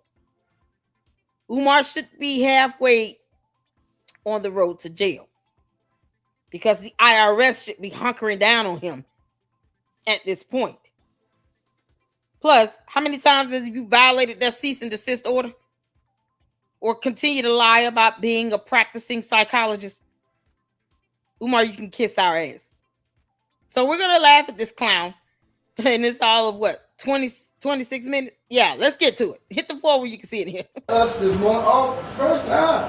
Dothan, Alabama. Some of you act like you don't know him. Some of you act like you don't want to know him. Some of you really, really glad to know him. And some of you are blessed to know him. Some of you getting educated by him. Some of you are looking at his education and checking it out. Some of y'all are fact checking, and some of y'all are redirecting. Some of y'all are stealing this stuff. Some of y'all are adopting this stuff. Some of us are just using this stuff. And you notice I changed it from y'all to us because I always use this stuff. No other than the doctor himself, the psychologist of the universe. They got Uncle Sam, and we called ourselves, used to have Uncle Al, but now we got the doctor in the eye. Dr. Umar Johnson. Yes, sir. Peace and Pan-Africanism. Shout out to Dothan, Alabama. My first time ever. You know, but it's kind of like a homecoming because my maternal grandfather is from Blakely, Georgia. So I'm a grandson of Blakely, but I've never been there. So I'm actually back home. He's in Dothan, Alabama. What does that have to do with Blakely, Georgia? What the hell? He just said, Umar, you're an idiot. Home today. Wow. So Dr. Johnson, let me start off by saying, first of all, I am very, very happy to see you in the building, in here with us. Yes, sir. I just took you in there briefly and told you who I was. Yes, A lot sir. of people call themselves brothers and this and that. Yes, sir. But that is my half biological brother. Wow. Wow. Dr. Reverend Al Sharp. Yes, sir. And I remember a time when you and him had a conversation. It was in Atlanta. Killer Mike was there, and it was a very interesting conversation. It didn't get. Umar still not brushing his damn teeth. What kind of studio is this? Yo, why are these the sound paddings like kind of what? It still sounds echoey in here. It's like they're in a cement room in a basement somewhere. These sound pads are not doing a damn thing. I hear a fan blowing. So the air doesn't work? Look at his dumb ass. Umar, are you coloring your beard that you glued on your face after you cut it from your pubic area? Heated, but Right. not warm. Right. So where everybody, I'll get you one in a minute. So where everybody was really, really interested in what was going on. And you were trying to explain then that we can't continue to do business as usual. Yes, sir. Break that down. Yes, sir. People still stuck right there. Yes, sir. Yes, sir. Yes, sir. They're like, oh, wow. Yes, sir. We are really, really black. Yes, sir. Okay, go ahead. I tell you, one of the biggest contradictions of the black struggle right now, we have failed to evolve our strategy based on our earning and income. And Umar, you don't have a job, so you just failed. What the heck is going on? Why am I hearing this huge fan blowing? Why is that louder than anything else? So the air doesn't work? What radio station is this? Umar, are you gonna give them some money? Because they need an AC unit. Lord, no. He went to the backward country, Alabama, and didn't think like, oh, I could be going into somebody's basement where they don't have air. Oh, I'd be so mad. I would not have stayed. Like, dude, how is anybody supposed to hear over this damn fan? Yeah, but we can't cut it out, brother. It's gonna get 98 degrees in here. You can't make this up. Oh man, this is such a Umar. You are a bum. You're a bum. in other words, you now have access to money that we did not have when we marched in the 60s. Wow. So that money could not be leveraged as much as it can today because we didn't have a $2 trillion black economy. Today, you have a $2 trillion black economy. We're making Koreans billionaires in the hair care industry, right? We're making Asians billionaires in the car industry. We're making billionaires out of other cultures. But then when we say, let's finance our own revolution, oh, we got to wait on reparations. But you don't have to wait on reparations to make the Koreans billionaires. Who said that? First of all, who said we had to wait on reparations? Umar, we're not giving you our money. And the ones who do, that's on them. They want to throw money in the air. I mean, every time you think to donate to Umar, why don't you buy yourself a nice shirt? A Nike shirt, just to rub it in. Because his dumb ass has no problem dropping $200+ on some Nike Air Maxes. Not at all. In the last video we just watched, he was wearing a pair of $200+ Nike Air Maxes, all white, in one of those interviews, and had the nerve to put his foot up on a table or a little couch table, whatever it was. Put his funky ass foot up on that. I know a shoe when I see it, when it's one of those types of shoes. This is crazy. He's sitting here talking about waiting on reparations. We don't need reparations to sit here and tell your ass no. We're not giving you our money. Get a job, Umar Johnson. Get your bum ass a job, you dumb alien. What a Sandman at? We got to make an appointment for the Sandman to come back and knock his ass out. To wait on reparations to make the Anglo-Saxons billionaires. Why is it when it's time to serve ourselves, we need a handout, but when it's time to buy hair, Jordans, cars, take a cruise, go on a vacation, we don't need reparations for that. But when it's time to save black people, we need outside income. You know, when you mentioned reparations, one of the things that got me, and Brother Fuquan, I was looking at, I got an interesting video somebody sent me. And it was one of the brothers, very conscious brother. And he sent me, he said, man, white people getting it now. White people waking up. And I'm like, white people waking up to what? He said, they waking up to our struggle. I said, okay, let me look at this video. And I looked at the video, and it was a white woman talking about how the reparations was given to the slave owners. Yes. But they were not given to the slaves. That's correct. And how now they want to give reparations to those that stormed the Capitol. Yes. But still got an unpaid debt to those of us that suffer. Yes. And how people are benefiting from those reparations that were given to the slave owners and passed on to generation to generation. Mm-hmm. So when you say that, it opens the door for people to start acknowledging and realizing that, hey, this been going on. This ain't nothing new. Right. You go Prophet Chinadu from Africa, excuse me, he used to tell me all the time, you know, look at what's happening now and you see what happened in I agree. Coming off. Let's start receding.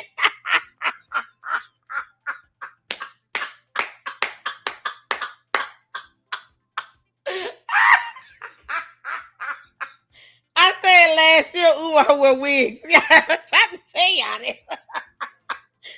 Oh, especially all this bushwhack on his face. Umar, you're so gross. You go to the bathroom and don't wash your hands. I can believe it. He nasty as hell. He will pick his nose, put his finger in his mouth, and scrub his eye. All in one whip.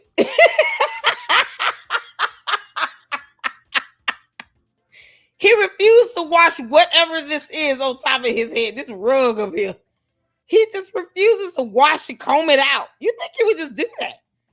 Why does it have to look like shit? His BDBs is growing out babies. That was happening now, and you see what we'll continue. I agree.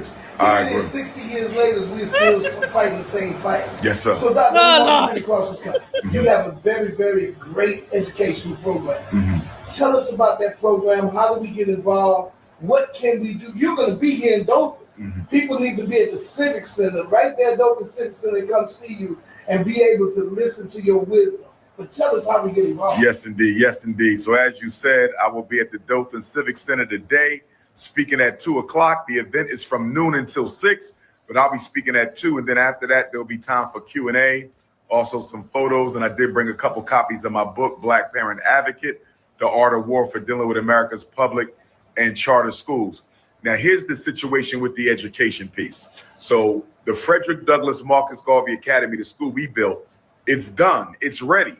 The problem is I got Negroes fighting me against getting the final building inspection so we can get started. So the school ready, but we're dealing with that red tape right now because they don't want to give us the final building inspection. So we might got to get an attorney. Now, when we look nationally at the— You can't afford an attorney, you dumb fuck. Hold on. Nope. What do you say? But we're dealing with that red tape right now because they don't want to give us the final building inspection. So we might got to get an attorney. But he won't show you proof that he's applied for it or requested an appointment for it. Because that's how that works. He won't show that he's gone on the website, that he scheduled an appointment, that he applied for a permit for the inspection. It's no red tape. He's going to fail. Because black mold is not a thing you put around kids. Umar, I just, you know, when the earth opens up and just swallows your ass in, we're going to have a whole party over here. The biggest scammer on the earth got sucked into a vortex. We're here for that. Since he thinks that he's been knocked out by aliens and all. Why would an earthquake opening up and letting his ass fall into the middle of the planet be, beyond reasoning? It's about you got to get an attorney. Name your attorney so we can send him a letter. Can't make this up. Umar, we find out who your attorney is. We're getting his bar license number and we're going to report on him. For even thinking about trying to represent you in something so laughable when you can't prove you've done the basics. How are you able to afford an attorney, but you cannot afford to take a bath? It's warm water and soap. 2 things and a washcloth and a towel. No, you would rather just let these worms keep growing out of your skull. You don't have to listen. Well, oh, Umar stinks through the computer. Oh, can you imagine? He'll walking past. You would know if he walked past me, I'm just gonna pass out and faint. My kids are like, Mom, what happened? Oh, it was the smell of cow manure and old cabbage and funky corn chips and Little Debbie snack cakes and some old ginger ale that's flat came together and it didn't take a bath today or last year. and it walked past me in human form. I got a whiff of that. My body just gave out of me. My brain understood. We just gonna have to shut down for 5 seconds because we won't be able to comprehend the smell. Oh, Umar, you can kiss my ass, you dumb unemployed Oompa Loompa. Now, when we look nationally at the miseducation system of facing black children, there's basically 6 stages that they use to miseducate our kids. You got miseducation, special education, psychiatric medication, juvenile incarceration, psychological frustration and alienation. You're just saying words. You do know that the Board of Psychology will be getting videos of you proclaiming to practice psychology. You do understand that, you dumbass. So don't get mad, Umar, when it happens. I'm telling you flat out, I owe you nothing. You lied to the entire Board of Psychology in the state of Pennsylvania about your so-called license and certificates that you do not have because he doesn't have it. I can have a degree in any goddamn thing. Doesn't mean that I should be forcing people to call me Dr. So-and-so. This is the problem right here. He's talking as if he is still practicing psychology. He's not licensed or certified. A degree does not make you licensed or certified. There's a difference. You cannot practice psychology without a certificate, without a licensure. It's like saying I'm practicing law simply because I went to law school, but I didn't take the test to pass the boards, to pass the bar. Never passed the bar at all, don't have a bar license, cannot practice law simply because you went to law school. A lawyer is simply one who graduated from law school. An attorney is one who passed the bar and practices law.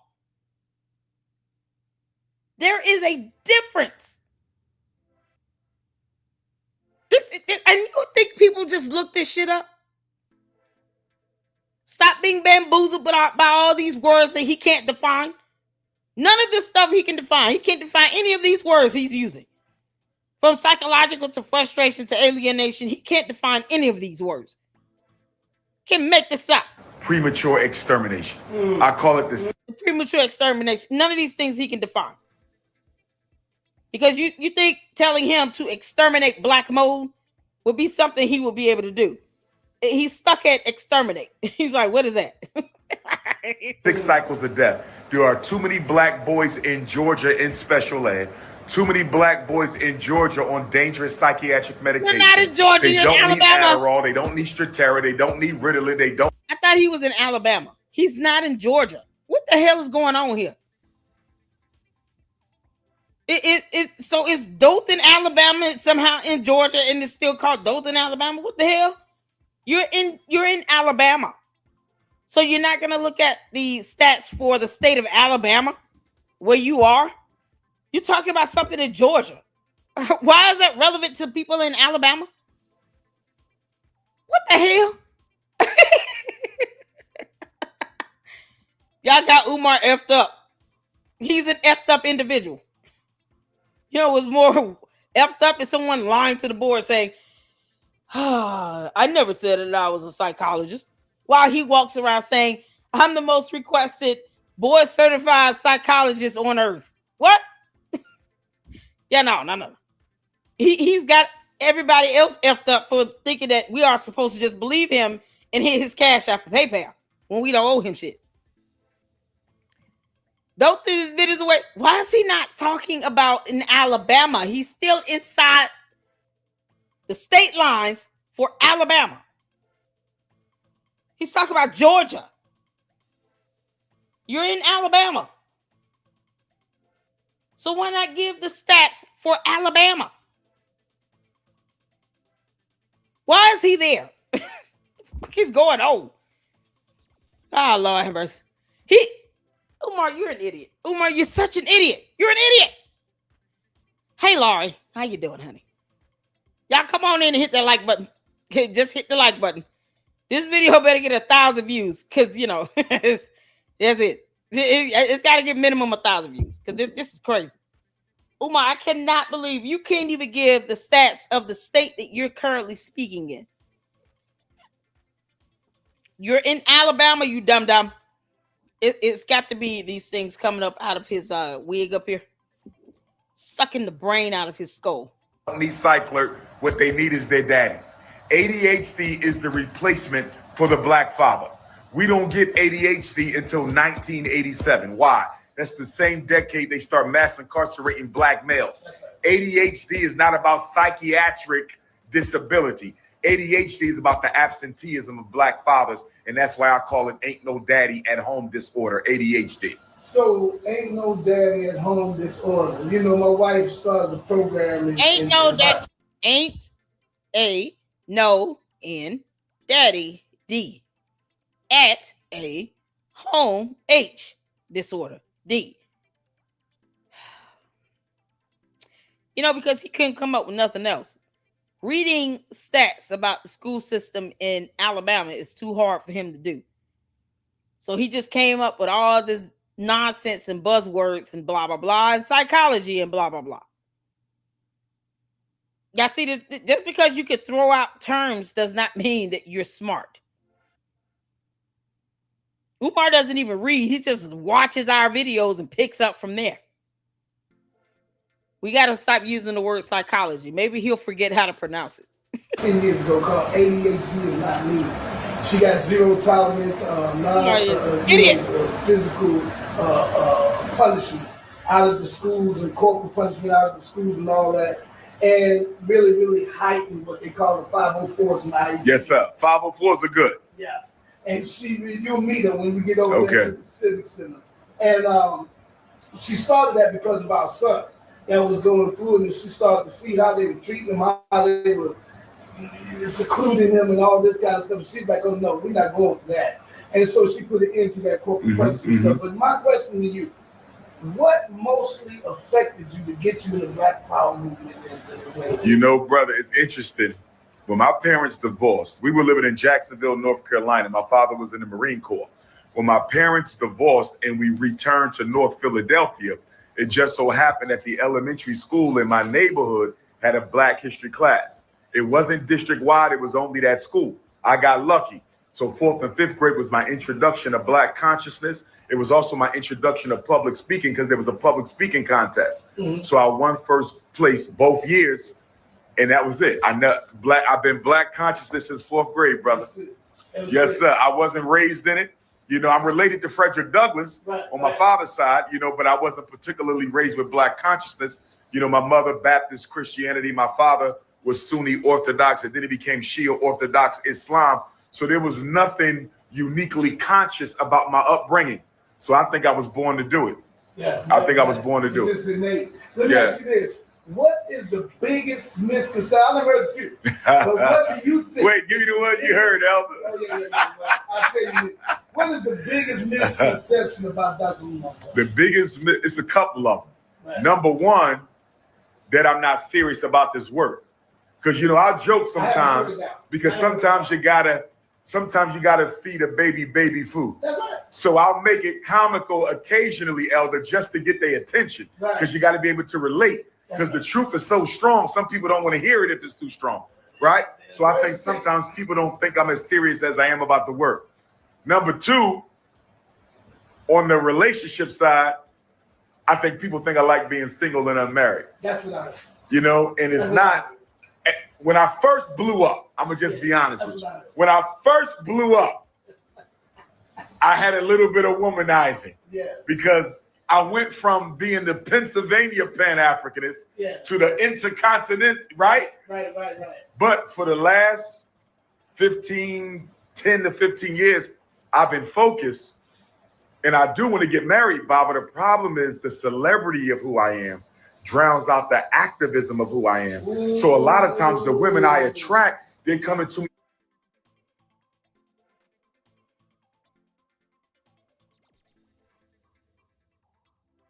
Seen with you for the photo ops. You see that? So it's a struggle because they don't make the sisters how they made them back then.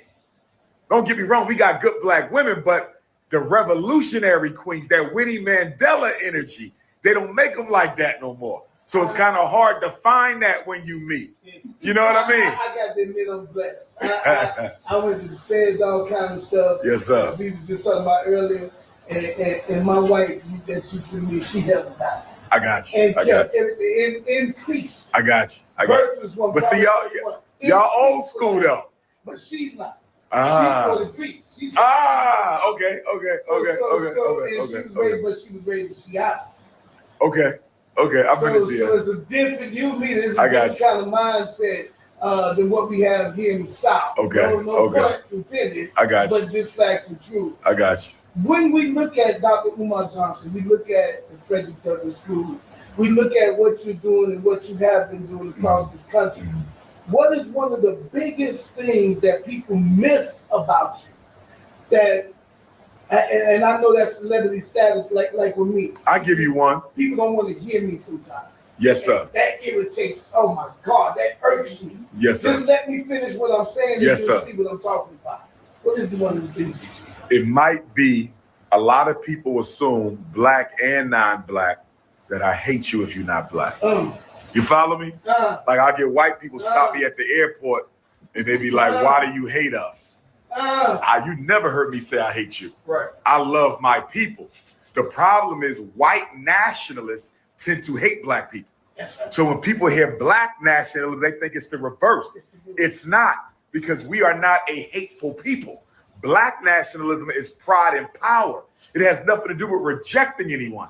But you can't find a white nationalist organization that does not hate black people. So they assume when they hear nationalism from us, and of course I'm a Pan-African nationalist, they assume I hate you. And when I talk about the snow bunny crisis, that interracial, we got this interracial nightmare, right? So the white women think I hate them. I'm like, it's not about you. It's about saving the black family. If only 25% of black women are getting married, we can't go out the community if we want black boys to have role models. If they don't see black on black love, why would they emulate it? If they don't see black on black love, why would they emulate it? And now what they saying, Baba, they're saying if black men keep having babies with white women, by 2050, most black Americans will be mixed race black, and they will not identify as black. Do you know what that means? There won't be no more reparations talk in 25 years if we don't stop bunny hopping. And you will not only have mulattoes, you will have Malunge. And we won't go there now. I feel you. What do you feel, Dr. Umar, is the role of faith leaders in the church and all right now at this time, especially in your expertise when it comes to education? And I was told I was going to meet a few of these faith-based leaders today, but I'm going to tell you this, Baba, I'm very disappointed in the black church. I'm disappointed in the black church in the North. I'm disappointed in the black church in the South. Because if we go back to the days of slavery, Reconstruction, civil rights, the black church was the Walmart of the black community. And what I mean by that, we buried our dead through the church. We got our jobs through the church. We fought the Klan through the church. We took on police brutality to the church. The church has built our first schools. The church has built some of our first hospitals. What services, what institutions, what systems are the black churches building for black people today? A lot of them are captivated by this notion of separation of church and state, not realizing that the First Amendment of the Constitution is inclusion of the church. Yes. You understand what I'm saying? I agree. But they got enough revenue, Baba. Build your own. Here's my thing. If a black church don't have a bank where their members are required to deposit their earnings so they can take the interest of those deposits and build schools, hospitals, supermarkets, banks, distribution, and manufacturing, if you don't have a black bank and your church got at least 500 members, you're a fraud. If you don't have a school for black children and you got at least 500 members, you're a fraud. And if you don't have a farm growing food, because so many of our people live in food deserts, Baba, the average black person got to travel 10 miles to get. So apparently he wants to be a pastor now. What you mean it's a fraud if they don't have a school? They're not required to have that. What if they actually donate towards their community, to food banks to their community? What if they have food pantries? A lot of churches have food pantries. Give out food boxes. They collaborate with food banks and ensure their members who need food go to these food banks to get food boxes. You mean to tell me that all these resources are here for people to be able to go to a food bank? They're waiting on their church to open it up. No, I ain't going to the food bank from 211 United Way. I'm just going to wait the Sunday and see what happens with my church. He said he called it a church of fraud if they don't have a school. Not if you got somebody named Bishop Creflo Dollar calling themselves a bishop, talking about he believe in God for a $50 million plane. So when you got these televangelists out here pimping their audience to give them money, millions of dollars for houses and planes and cars, they're not frauds. But if they don't have a school or bank, they're definitely a fraud. The hell you mean? What if they have all those things and they still talking about give me $50 million for a plane? Creflo Dollar Church has a school. People got to pay for that. And guess what?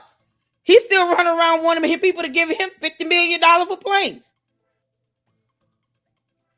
It's the stupidity for me. Umar's a freaking idiot. He's an idiot. Umar, you are one stupid Oompa Loompa. The fictitious Oompa Loompas are smarter than you.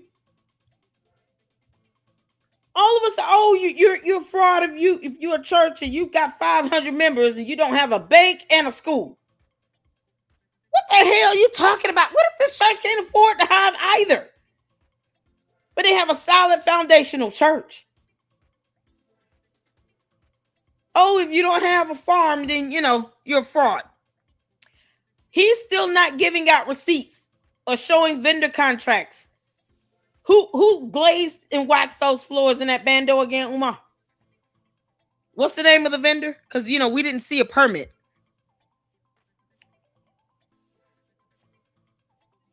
Who? Umar. Are you going to ever show receipts of how you spending other people's money? Where did you buy those $200+ Nike Air Maxes from? Those old white ones? I can't even afford them things. I got a job. And I bless God for the support I have on YouTube. And I still can't afford those shoes. I have to wait till stuff go on sale. Like, I would love to, right now, I just a pair of sneakers I want that are like $72. They're on sale. Some nice little navy blue white Jordans. I can't get the damn things right now. I got to make sure all my bills clear. Make sure the expenses of the channel are taken care of. This idiot will drop $200+ on some Nikes. All white Nikes. And I'm sitting here like, man, please let me Just have it a little bit just to get myself something nice. I've been working so hard, Jesus. I really want these sneakers. $72 on sale. This dumb ass would drop $200 and he has no employment. Oh my God. We get on televangelists here because we know Creflo Dollar's a scammer. Fake televangelists talking about I believe in God for $50 million plane. Well, believe God for it. Don't ask your members for it. Maybe God will let a money tree grow in the back of your house, and then you can go back there and pick the money off when it's ripe. Don't sit here and go to church talking about it. You all give me tithe and offering so I can go buy a $50 million plane. Hold on, Creflo Dollar. No, my kid goes to your school. I got to pay tuition. I got mortgage and bills. You can't tell people like Creflo Dollar you got money because they'll call you out in church. Then you tell me, Deacon, that you bought a $400,000 house? You got some money to give me. I'm not paying for you. What you mean? I sure do, and God has been good, and I'm not giving you my money. You have to kick me out of church today. I'll be telling the, hey, Deacon boy, I'm about to get kicked out of here today. Brace yourselves. You out your mind. He is comparing himself to a pastor in a church when he knows that you have people who claim to be pastors and bishops and apostles and blah, blah, blah, taking advantage of people in their own community as well. As if televangelists don't exist when they do. That's all they do is grift. They babble, talk about sending a prayer cloth. Then they'll send a piece of straw and a napkin. But you got to send them $10 here, $5 here in return. Like all this stuff they do to get money out of people. Why in the world would you make you know that there are scammers who call themselves bishops and apostles and reverends and pastors, ministers, wolves in sheep's clothing. And the Bible refers to that as we will have that here.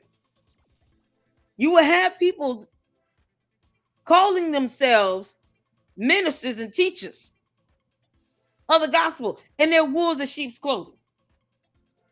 And somehow that's the only analogy he could come up with. I don't give my money to them either. So I don't understand why he thinks, say, well, y'all go to church. You should be giving money to your church, then you should definitely be giving money to me. No. He is grifting by any means necessary. Creflo Dollar should never ask his audience to give him $50 million for a plane. But that, to me, is what makes him a scammer. Because he did, and he got a plane.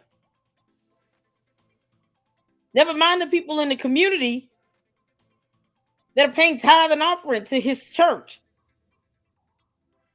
And he doesn't have to work, and he lives in a mansion. You think Creflo Dollar has to worry about paying mortgage? No. But his congregation has to worry about paying mortgage. It's insane. And he makes this comparison like, y'all should see me like you see your pastors. Oh, okay. So you're a televangelist that's trying to open a school. Got it. You're still not getting any money. And hopefully you all here in the LLC know better. If you are a member of a church and you trust your pastor, you trust the leadership that they've given you, and you decide to give tithe and offering, you decide to do that, by all means. But you will know them by their fruit. Televangelist is a totally different ball game than a true, genuine pastor that is simply teaching the word of God. They're the ones that don't even ask for anything. They just do what they need to do. It's so crazy. And he's sitting here trying to all of a sudden put himself in a position where people look up to him like a televangelist. Umar, you're still a scammer. And no one owes you any money. And you, as opposed to you saying, let me just produce receipts. No, you're trying to say, well, if you go to a church where they don't have a school or a farm or a food bank or a regular bank, they're all frauds. That's so stupid. It's not even funny. 500 members. He has no idea what it's like to have 500 members of a church where you're hoping that they do provide some level of offering, and you have no idea how much money they'll be able to give to you. Does he really think that a church with 500 members will have you wealthy? Because if that's the case, Umar deserves to be homeless. You got to remember, people who go to church regularly, think about the dynamics of the percentage of those people that will actually tithe on a regular basis or give some level of offering. Everybody don't go to church and put money in the collection plate. He actually thinks if it's 500 people that everybody's giving money. That's not how that works. Umar's so ignorant, it's ridiculous. And he compares himself to a televangelist. Oh my God. And these idiots let him speak on that platform while he's still lying about being related to Frederick Douglass. Because I heard that. Umar, you're still lying about that? They need to sue his ass. Because that's the best way to bring this to a halt.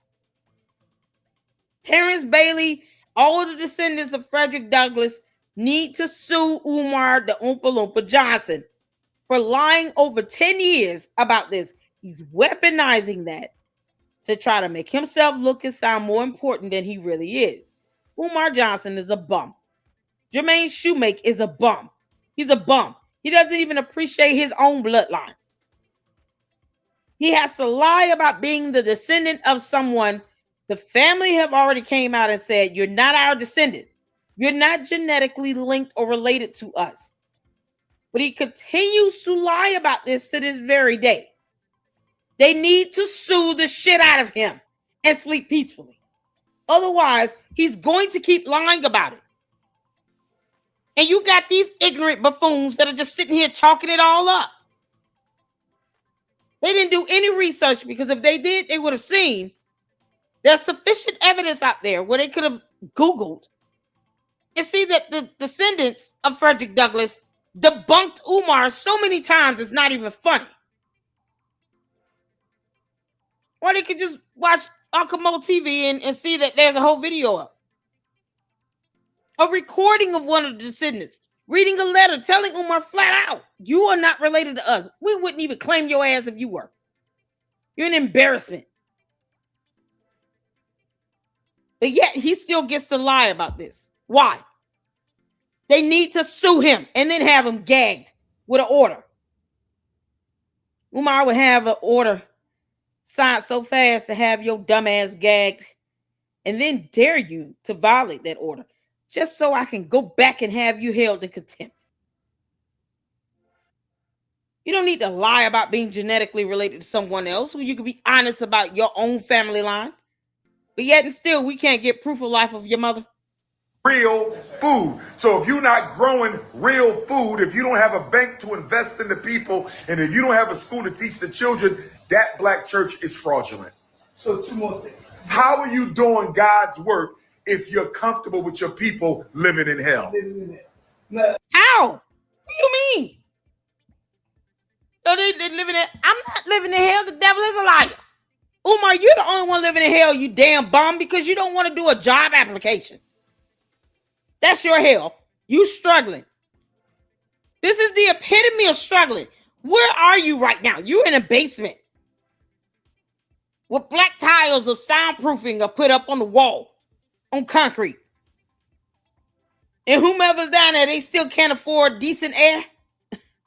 They got a fan blowing. The hell you mean? This dumb demon hell spawn is sitting here talking about somebody in hell because their church don't have a bank. Yeah, all the stupidity. Two things. One is if you could redesign and restructure what we have now, especially education and economics. Yes, sir. Yes, sir. What would you do? And then the last thing I want to talk to you about is the school to prison pipeline. So, yes, sir. Let's say I was the Secretary of Education. If I could restructure, first of all black children would have black teachers, because that doesn't mean a white teacher can't teach. I'm not saying that. but you can't teach them how to survive racism. Oh my God. Oh my God. Oh, Lord have mercy. Why they just can't teach history and that's it and talk about racism?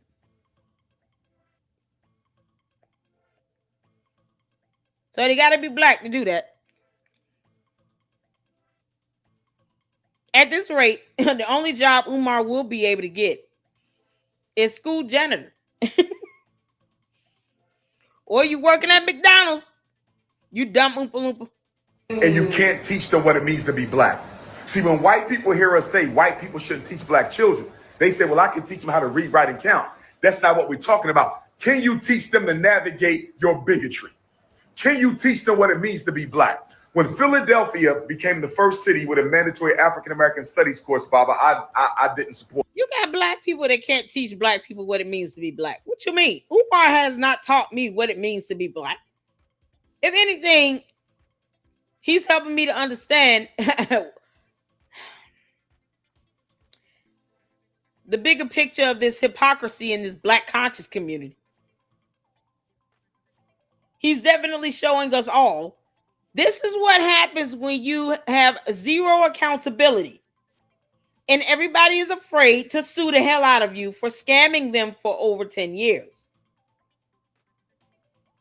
Because black people should not be taking advantage of other black people and demanding that only black people give them money to open a bando school he will never open.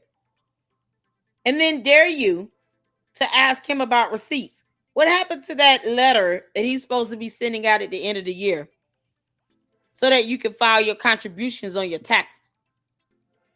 Umar, where are the tax filings for 2025? You know, I'm gonna look that up while you sitting here mouthing off talking about bullshit you don't understand. And a lot of the scholars said, why are you against black history in the public schools? Isn't that a contradiction? I said, no. Why do I want a white woman to teach my daughter Harriet Tubman? Why do I want a white man to teach my son Malcolm X? If you give white people the power of historical interpretation, they will teach your child who they are from a white perspective and make them hate being black even more than they did before the course started. You never let somebody else teach your children who they are. See, there's some things, Baba, we got to do for ourselves. There's some things we got to fight the white man to do for us. But the teaching of history is clearly something we should be doing ourselves. And then the school to prison pipeline. It runs through special ed. One of my messages today in Dothan, Alabama, stop getting our children evaluated for special ed, Baba, unless you think something wrong with it. And nobody under 7 should be getting tested unless it's speech, brain injury, orthopedic impairment. A reading disability at 5 years old, Baba, you can't prove that. I've been a school psychologist for 25 years. I cannot prove that that child has a reading disability at 5, a math disability at 6. What he really got is a lazy disability. Damn lie. He has not been a school psychologist for 25 years. He needs to be certified to do that. You all see what I mean? He claims to be black and he's not teaching black people a damn thing right now other than how to lie. Umar, where's the taxes? You know, you want to talk about the church is not real and they're scamming you because they don't have a bank and a farm and a blah, blah, blah. Where are your tax filings? Because you don't have that for tax year 2025. What are tax filings? We're waiting, you dumb Oompa Loompa. Where are the tax filings? Funny how he never puts down expenses. Because, you know, he don't want people to know what he's spending the money on. This is for fiscal year ending 2024. What are your expenses at? He didn't even give himself a salary. Just in case, you know, for the Umar Tardians that can't read. I'm not here to help you. I'm here to laugh at you. You're going to keep believing Umar. Yeah, you see all zeros under total expenses. He doesn't even give himself a salary. So when people are asking him, how the hell do you earn money to buy $200 sneakers? What is the answer again? Because he's not paying himself. Boy, this is something else, right? He doesn't give himself a salary. He's supposed to be the so-called CEO, owner, and big dog in charge. He's just a big funk that's oozing. but won't show you receipts on how he spent that money on buying them $200 Nike Air Maxes. Where your 2025 taxes, Umar? Where they at? Why are you talking about a church? What if all those churches were filing their taxes? They could be a 501c3, but what if they're still filing their taxes? That does not make you exempt from filing taxes. Tax exempt means if you have that eligibility, just means you don't pay federal taxes. But it does not mean you do not file taxes. Where the taxes at? We're waiting on 2025 to be uploaded. We're going into July in 4 days, and you still have not uploaded 2025 tax return. So he gets to think he doesn't have to file taxes for a 501c3, but he wants you all to keep hitting his Cash App and PayPal. Umar, so far the only person here that we're talking about scamming is you. You're the dumb scammer, and you won't even file taxes to the IRS. Funny how they gonna start investigating your dumb ass. Can't make this up. Not making him try. He's not reading. No practice. No homework. You know what the problem is? Too many black men are letting our sons grow up thinking they're going to be an NFL superstar, NBA superstar, or rapper. Yeah, I hear that. So they don't have to try. I'm going to be a millionaire with my talent. I don't have to do well in school. And black mothers are guilty too, Bobby, because now they are prioritizing football practice over reading recovery. I have mothers tell me, Dr. Umar, he can't do tutoring because he's in the AAU and they travel to play their game. AAU only. Thank you so much, Sasha Love, for the $5 Super. Why didn't YouTube notify me about this live? I'm later than Umar opening this school community center /church/ Eagles data site.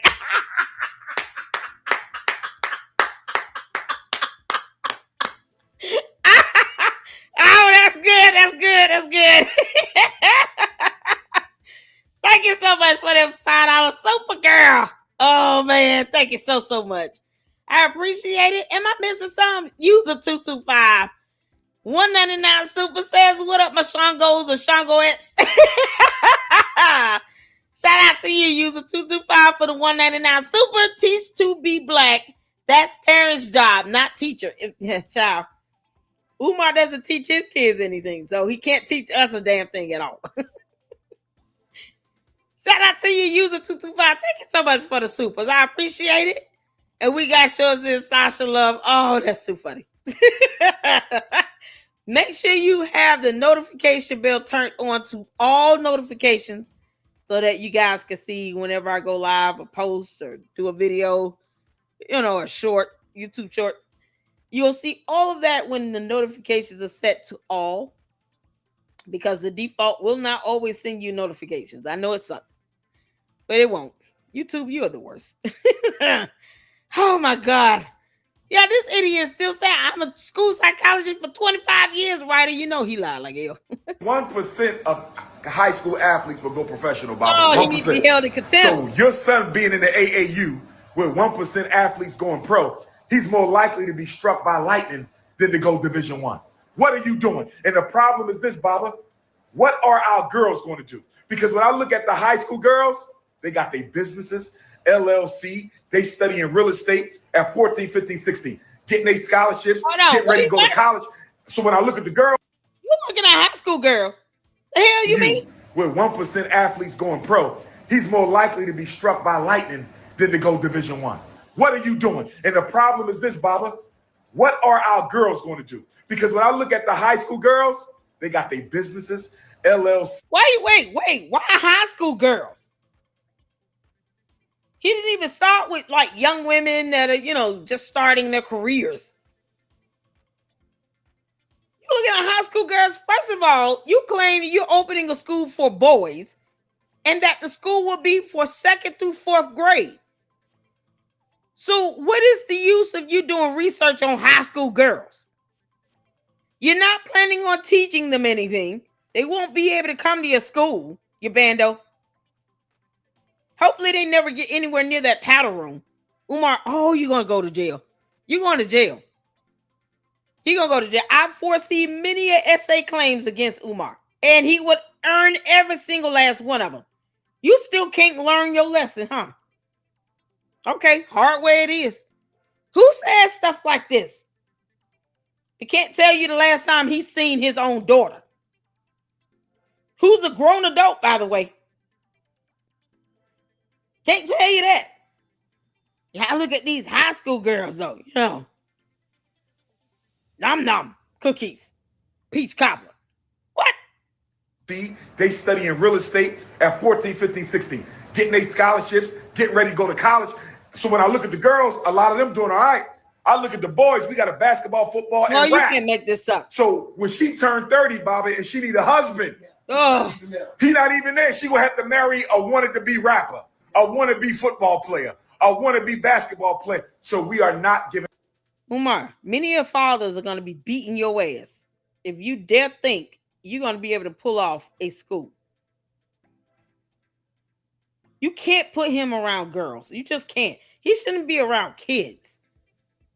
But oh my God, the idea of him being court ordered to supervised visitation with one of his daughters is the reason why you can't put him around other people's daughters without the presence of police officers. You just can't damn do it. He doesn't even take care of his own kids. And a judge signed an order for him to have supervised visitation of one of his daughters that he procreated. Even the judge in a court of law doesn't want him alone with his own child. Boy, I foresee him getting his ass whooped by many of daddies. He gonna have a bunch of daddies just signing up just to meet all in one place so they can just walk up to FDMG and beat the shit out of him. You can't make this up. And our women suitable mates socio-economically because we got our boys living a pie in the sky dream. Yeah, you can't make this Umar up. Johnson in the house. And I'm going to give him my last question because we got to get over here to the Civic Center. And I dare have my wife and Ashley and all of them start calling me. It's time for us to go. My last thing. Usually you better act I right. want to ask you, what do you say now? I'm dealing with my own emotions. Okay. He going to jail. People of lighter complexion. White Okay. Caucasian, But still, okay, Caucasian. taking credit, capitalizing off of our work, our own demise, our sacrifice, and our suffering. And now they're coming up and acting like they're not only the great white hope for white folks, but the great white hope for us. How do you feel about that? And how do we navigate around that? Because we need the allyship. We need the help, but we don't need them to be the face of it. Go ahead. I think we have to do a better job finding their position within our movement for those who are going to have them present, because we don't give them barometers to operate by. And a big reason why, how far they in. Stay away from kids. I'm giving you one whole parameter right now. Stay away from minor children. You either trying to cuddle with little boys by the fireside, or you simply should not be within 50 feet of a little girl. Not when you got judges ordering you to supervise visitation for your own child. Hell no. What you think he gonna do to somebody else's child when a judge does not want him to be alone with his own? Think about that for a moment. For all those who have a brain, the Umar Tardians can kick rocks because they're gonna do whatever. But think about this. If a judge said you cannot be alone with your own child you procreated, why would you want this idiot around your 14, 15, 16-year-old child that he does not share DNA with? And look how he tries to force himself upon an entire generation of people that has been proven to not be genetically linked to him. Frederick Douglass's descendants are going to have to sue Umar to get him to leave them the hell alone. They're going to have to sue him. This is high-level harassment. I wouldn't want his ass to sit here and lie about being related to me either. Umar, I will sue the hell out of you. And I want you to know that. And it will not bother me 1 minute. And I dare you dumb Umar Tardians to jump. Nuck if you buck. FBI be all over their asses. I don't play that. You know damn well you're not related to these people. You keep damn forcing yourself on them. Hence why, you know, the word no would be hard for him to digest. That's why you can't let your 14, 15, 16-year-olds around him, especially when he's looking at them like they're grown women. Y'all, his last little fling was a 23-year-old girl. Younger than his actual daughter. Yeah. So more of a reason why leaving him around your daughter between the ages of 14 and 16, especially if they look older, it's not a good idea at all. It's not. That judge knows something we don't. I've read something. They got some evidence on him on something and said, no, you can't even be alone with your own daughter. That speaks volumes. Occur into your movement and into your initiative. So if you're going to have white allies, those white allies have to be crystal clear about what their position is, what their position is not, because too often they end up having too much influence over what we do because of that unholy dollar they're donating to the movement. I just had one came up and was talking about different things and do profit. Now all of a sudden he's a voting right there. You never mentioned that before in the life. And those are the things that we deal with, especially here in the South, to where they will smear your name. Okay. And then they will uplift. Come on now. I got you. I got you. This is not a secret. Yes, sir. It's nothing new. Yes, sir. They've been doing it. Yes, sir. It's nothing new. But see, here's another problem I got with us, Baba. We make non-black people, whites and others, too comfortable in feeling that they have a right to be amongst us when we're discussing our most critical problems. So we contribute to blame. Yes, sir, because think about it, Baba. Rarely do you see an all-black community meeting. There's always somebody there from another community. But you can never go to a Chinese community meeting and find anything but Chinese. So how do we unify, knowing that all these dynamics and innuendos exist? How do we still unify? Because we got to be crystal clear that there's nothing wrong about prioritizing your race. One of the problems with religion, Baba, religion in the 21st century has made black people feel it's like it's a sin to put your blackness first, right?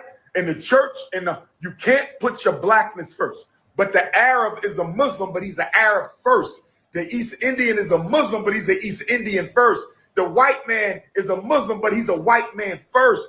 We got to learn how to prioritize who we are. We prioritize the religion and not who we are, which denies us our privacy. How can you? Like mine. Why are you here with me? If President Donald Trump indicted and a sitting president's son, Hunter Biden, indicted by the same DOJ, and you in here with me, who was they made for? They have been here sitting in that same seat. Right, right. Because the lines and the terms are clear. The boundaries are clear, right? We agree to disagree over you not funding them. They become posthumous. So now you're not working to build. You're not working. You said when you get to the peak, you're on your way down. The apex better be at your apex, because the peak, it ain't nothing to go. You go down, you slide down, it's going back down. Yes, sir. Yes, sir. I like that. I like that. I want to say, well, let me say this, Bob. This is my first time in a long time doing a first time. You follow me? In other words, I can't remember the last time I came to a city for the first time.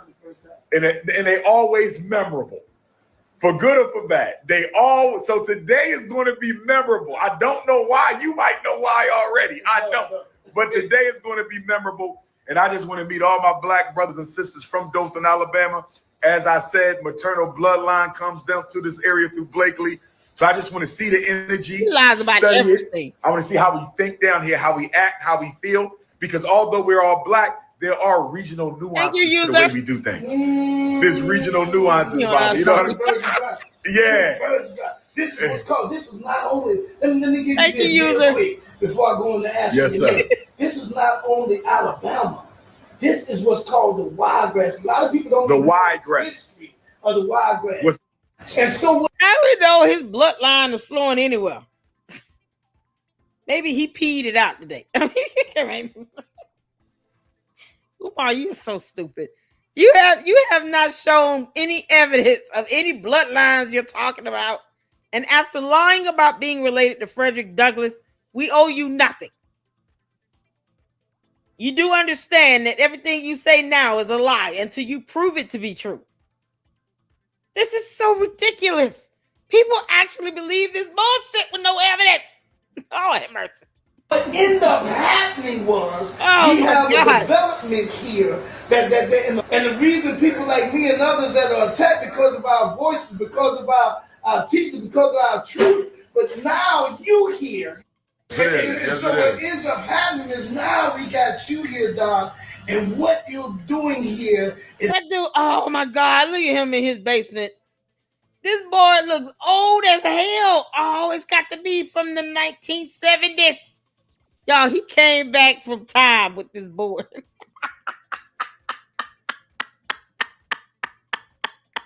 That board is stuck in 1978. What the heck is going on? What is that noise? It's that noise. It's like that large fan sound. You know how that uncle, that great uncle yours don't want to just refuse to just install a central AC. Just refuse to do it. Now we got to sit here and listen to this. It's so ridiculous. Yeah, that fan has been a distraction the whole time. Shout out to User 225 for this 199 super. You just better not talk about Chinese. He on our Shango. Thank you for the super. I appreciate it. Oh my God, Umar, you're the worst. Breaking ground, and it's virgin ground. You don't even know the reverberation that has went through before you even got here. Wow. And now the waves could come, the tides could come on in. Developing so much, and unity is coming about. White and black people are coming together, especially in our schools right now. It ain't no coincidence as we got you here. One of our biggest problems we got right now is with our school board. And our children reading 8th and 9th grade. The teachers are mostly what here? What's the racial? The teachers, the core, the teaching core. You already said it's mostly Caucasian. Mostly Caucasian in our public school. Okay. So what's happening is we got our children that are reading at such a 4 and 5 and 6 grades lower, and we went to bring consultants in. Got our first black superintendent now, currently. Now, okay. And the fight went on. Okay. There's $600,000 in the war chest for them to get consultants. That's earmarked for consultants, and they still voted against it. Wow. Yeah, we got a 4-3 board. 3 blacks, 4 whites. Okay. And so they don't realize the contribution that they're making to sending them to prison. Okay. And I call that out. And now here you come. Woo! Wow. You got to understand. Well, yes, sir. Yes, sir. Yes, sir. It was your closing remark. I'm looking forward to it, brothers and sisters. Dr. Umar Johnson is in the building, the Prince of Pan-Africanism. Get to the Dothan Civic Center today, 12 o'clock to 6 o'clock. I'm speaking at 2.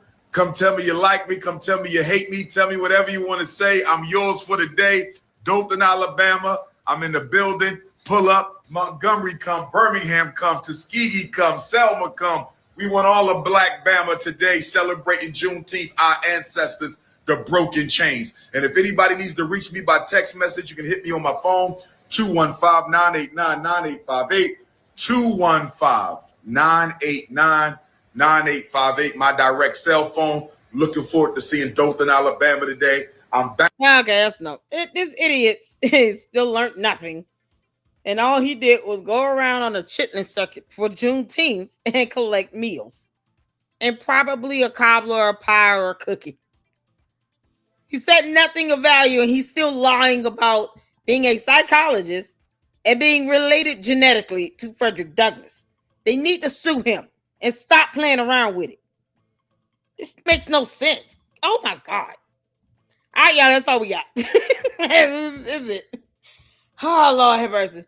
He's sitting out here forcing Umar Tardies to set him up venues, and then they take him to the bummiest places they can find. Boy, this is like screaming these old-fashioned Baptist churches where you have like refreshments in the basement.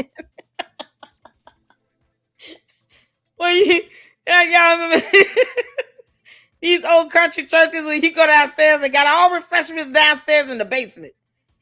You're like, how did he get a kitchen down here? He's trying to figure out, does that refrigerator like open up all the way or just partly? He can't make this up.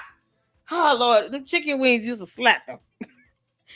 Thank y'all so much for tuning in. You can't make this up.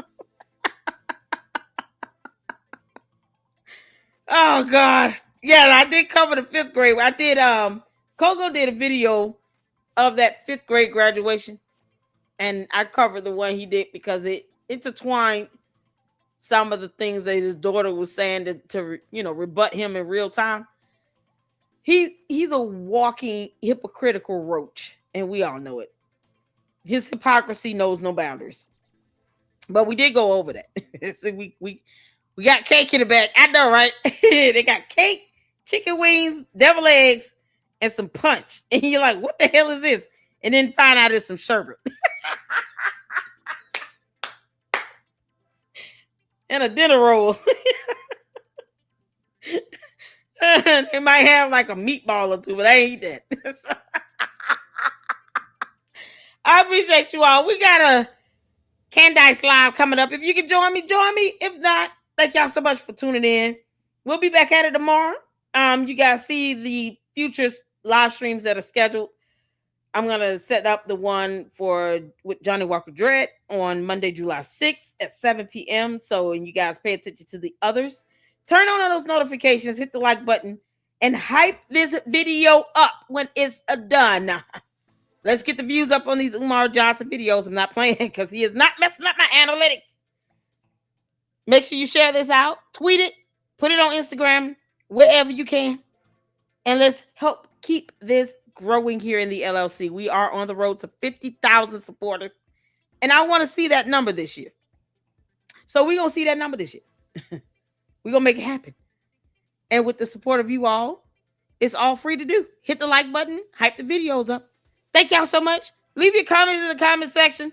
Let me know your favorite part of my jokes, because Umar, you're still stupid. And I will see you all next time. Until then, let it club out. Deuces.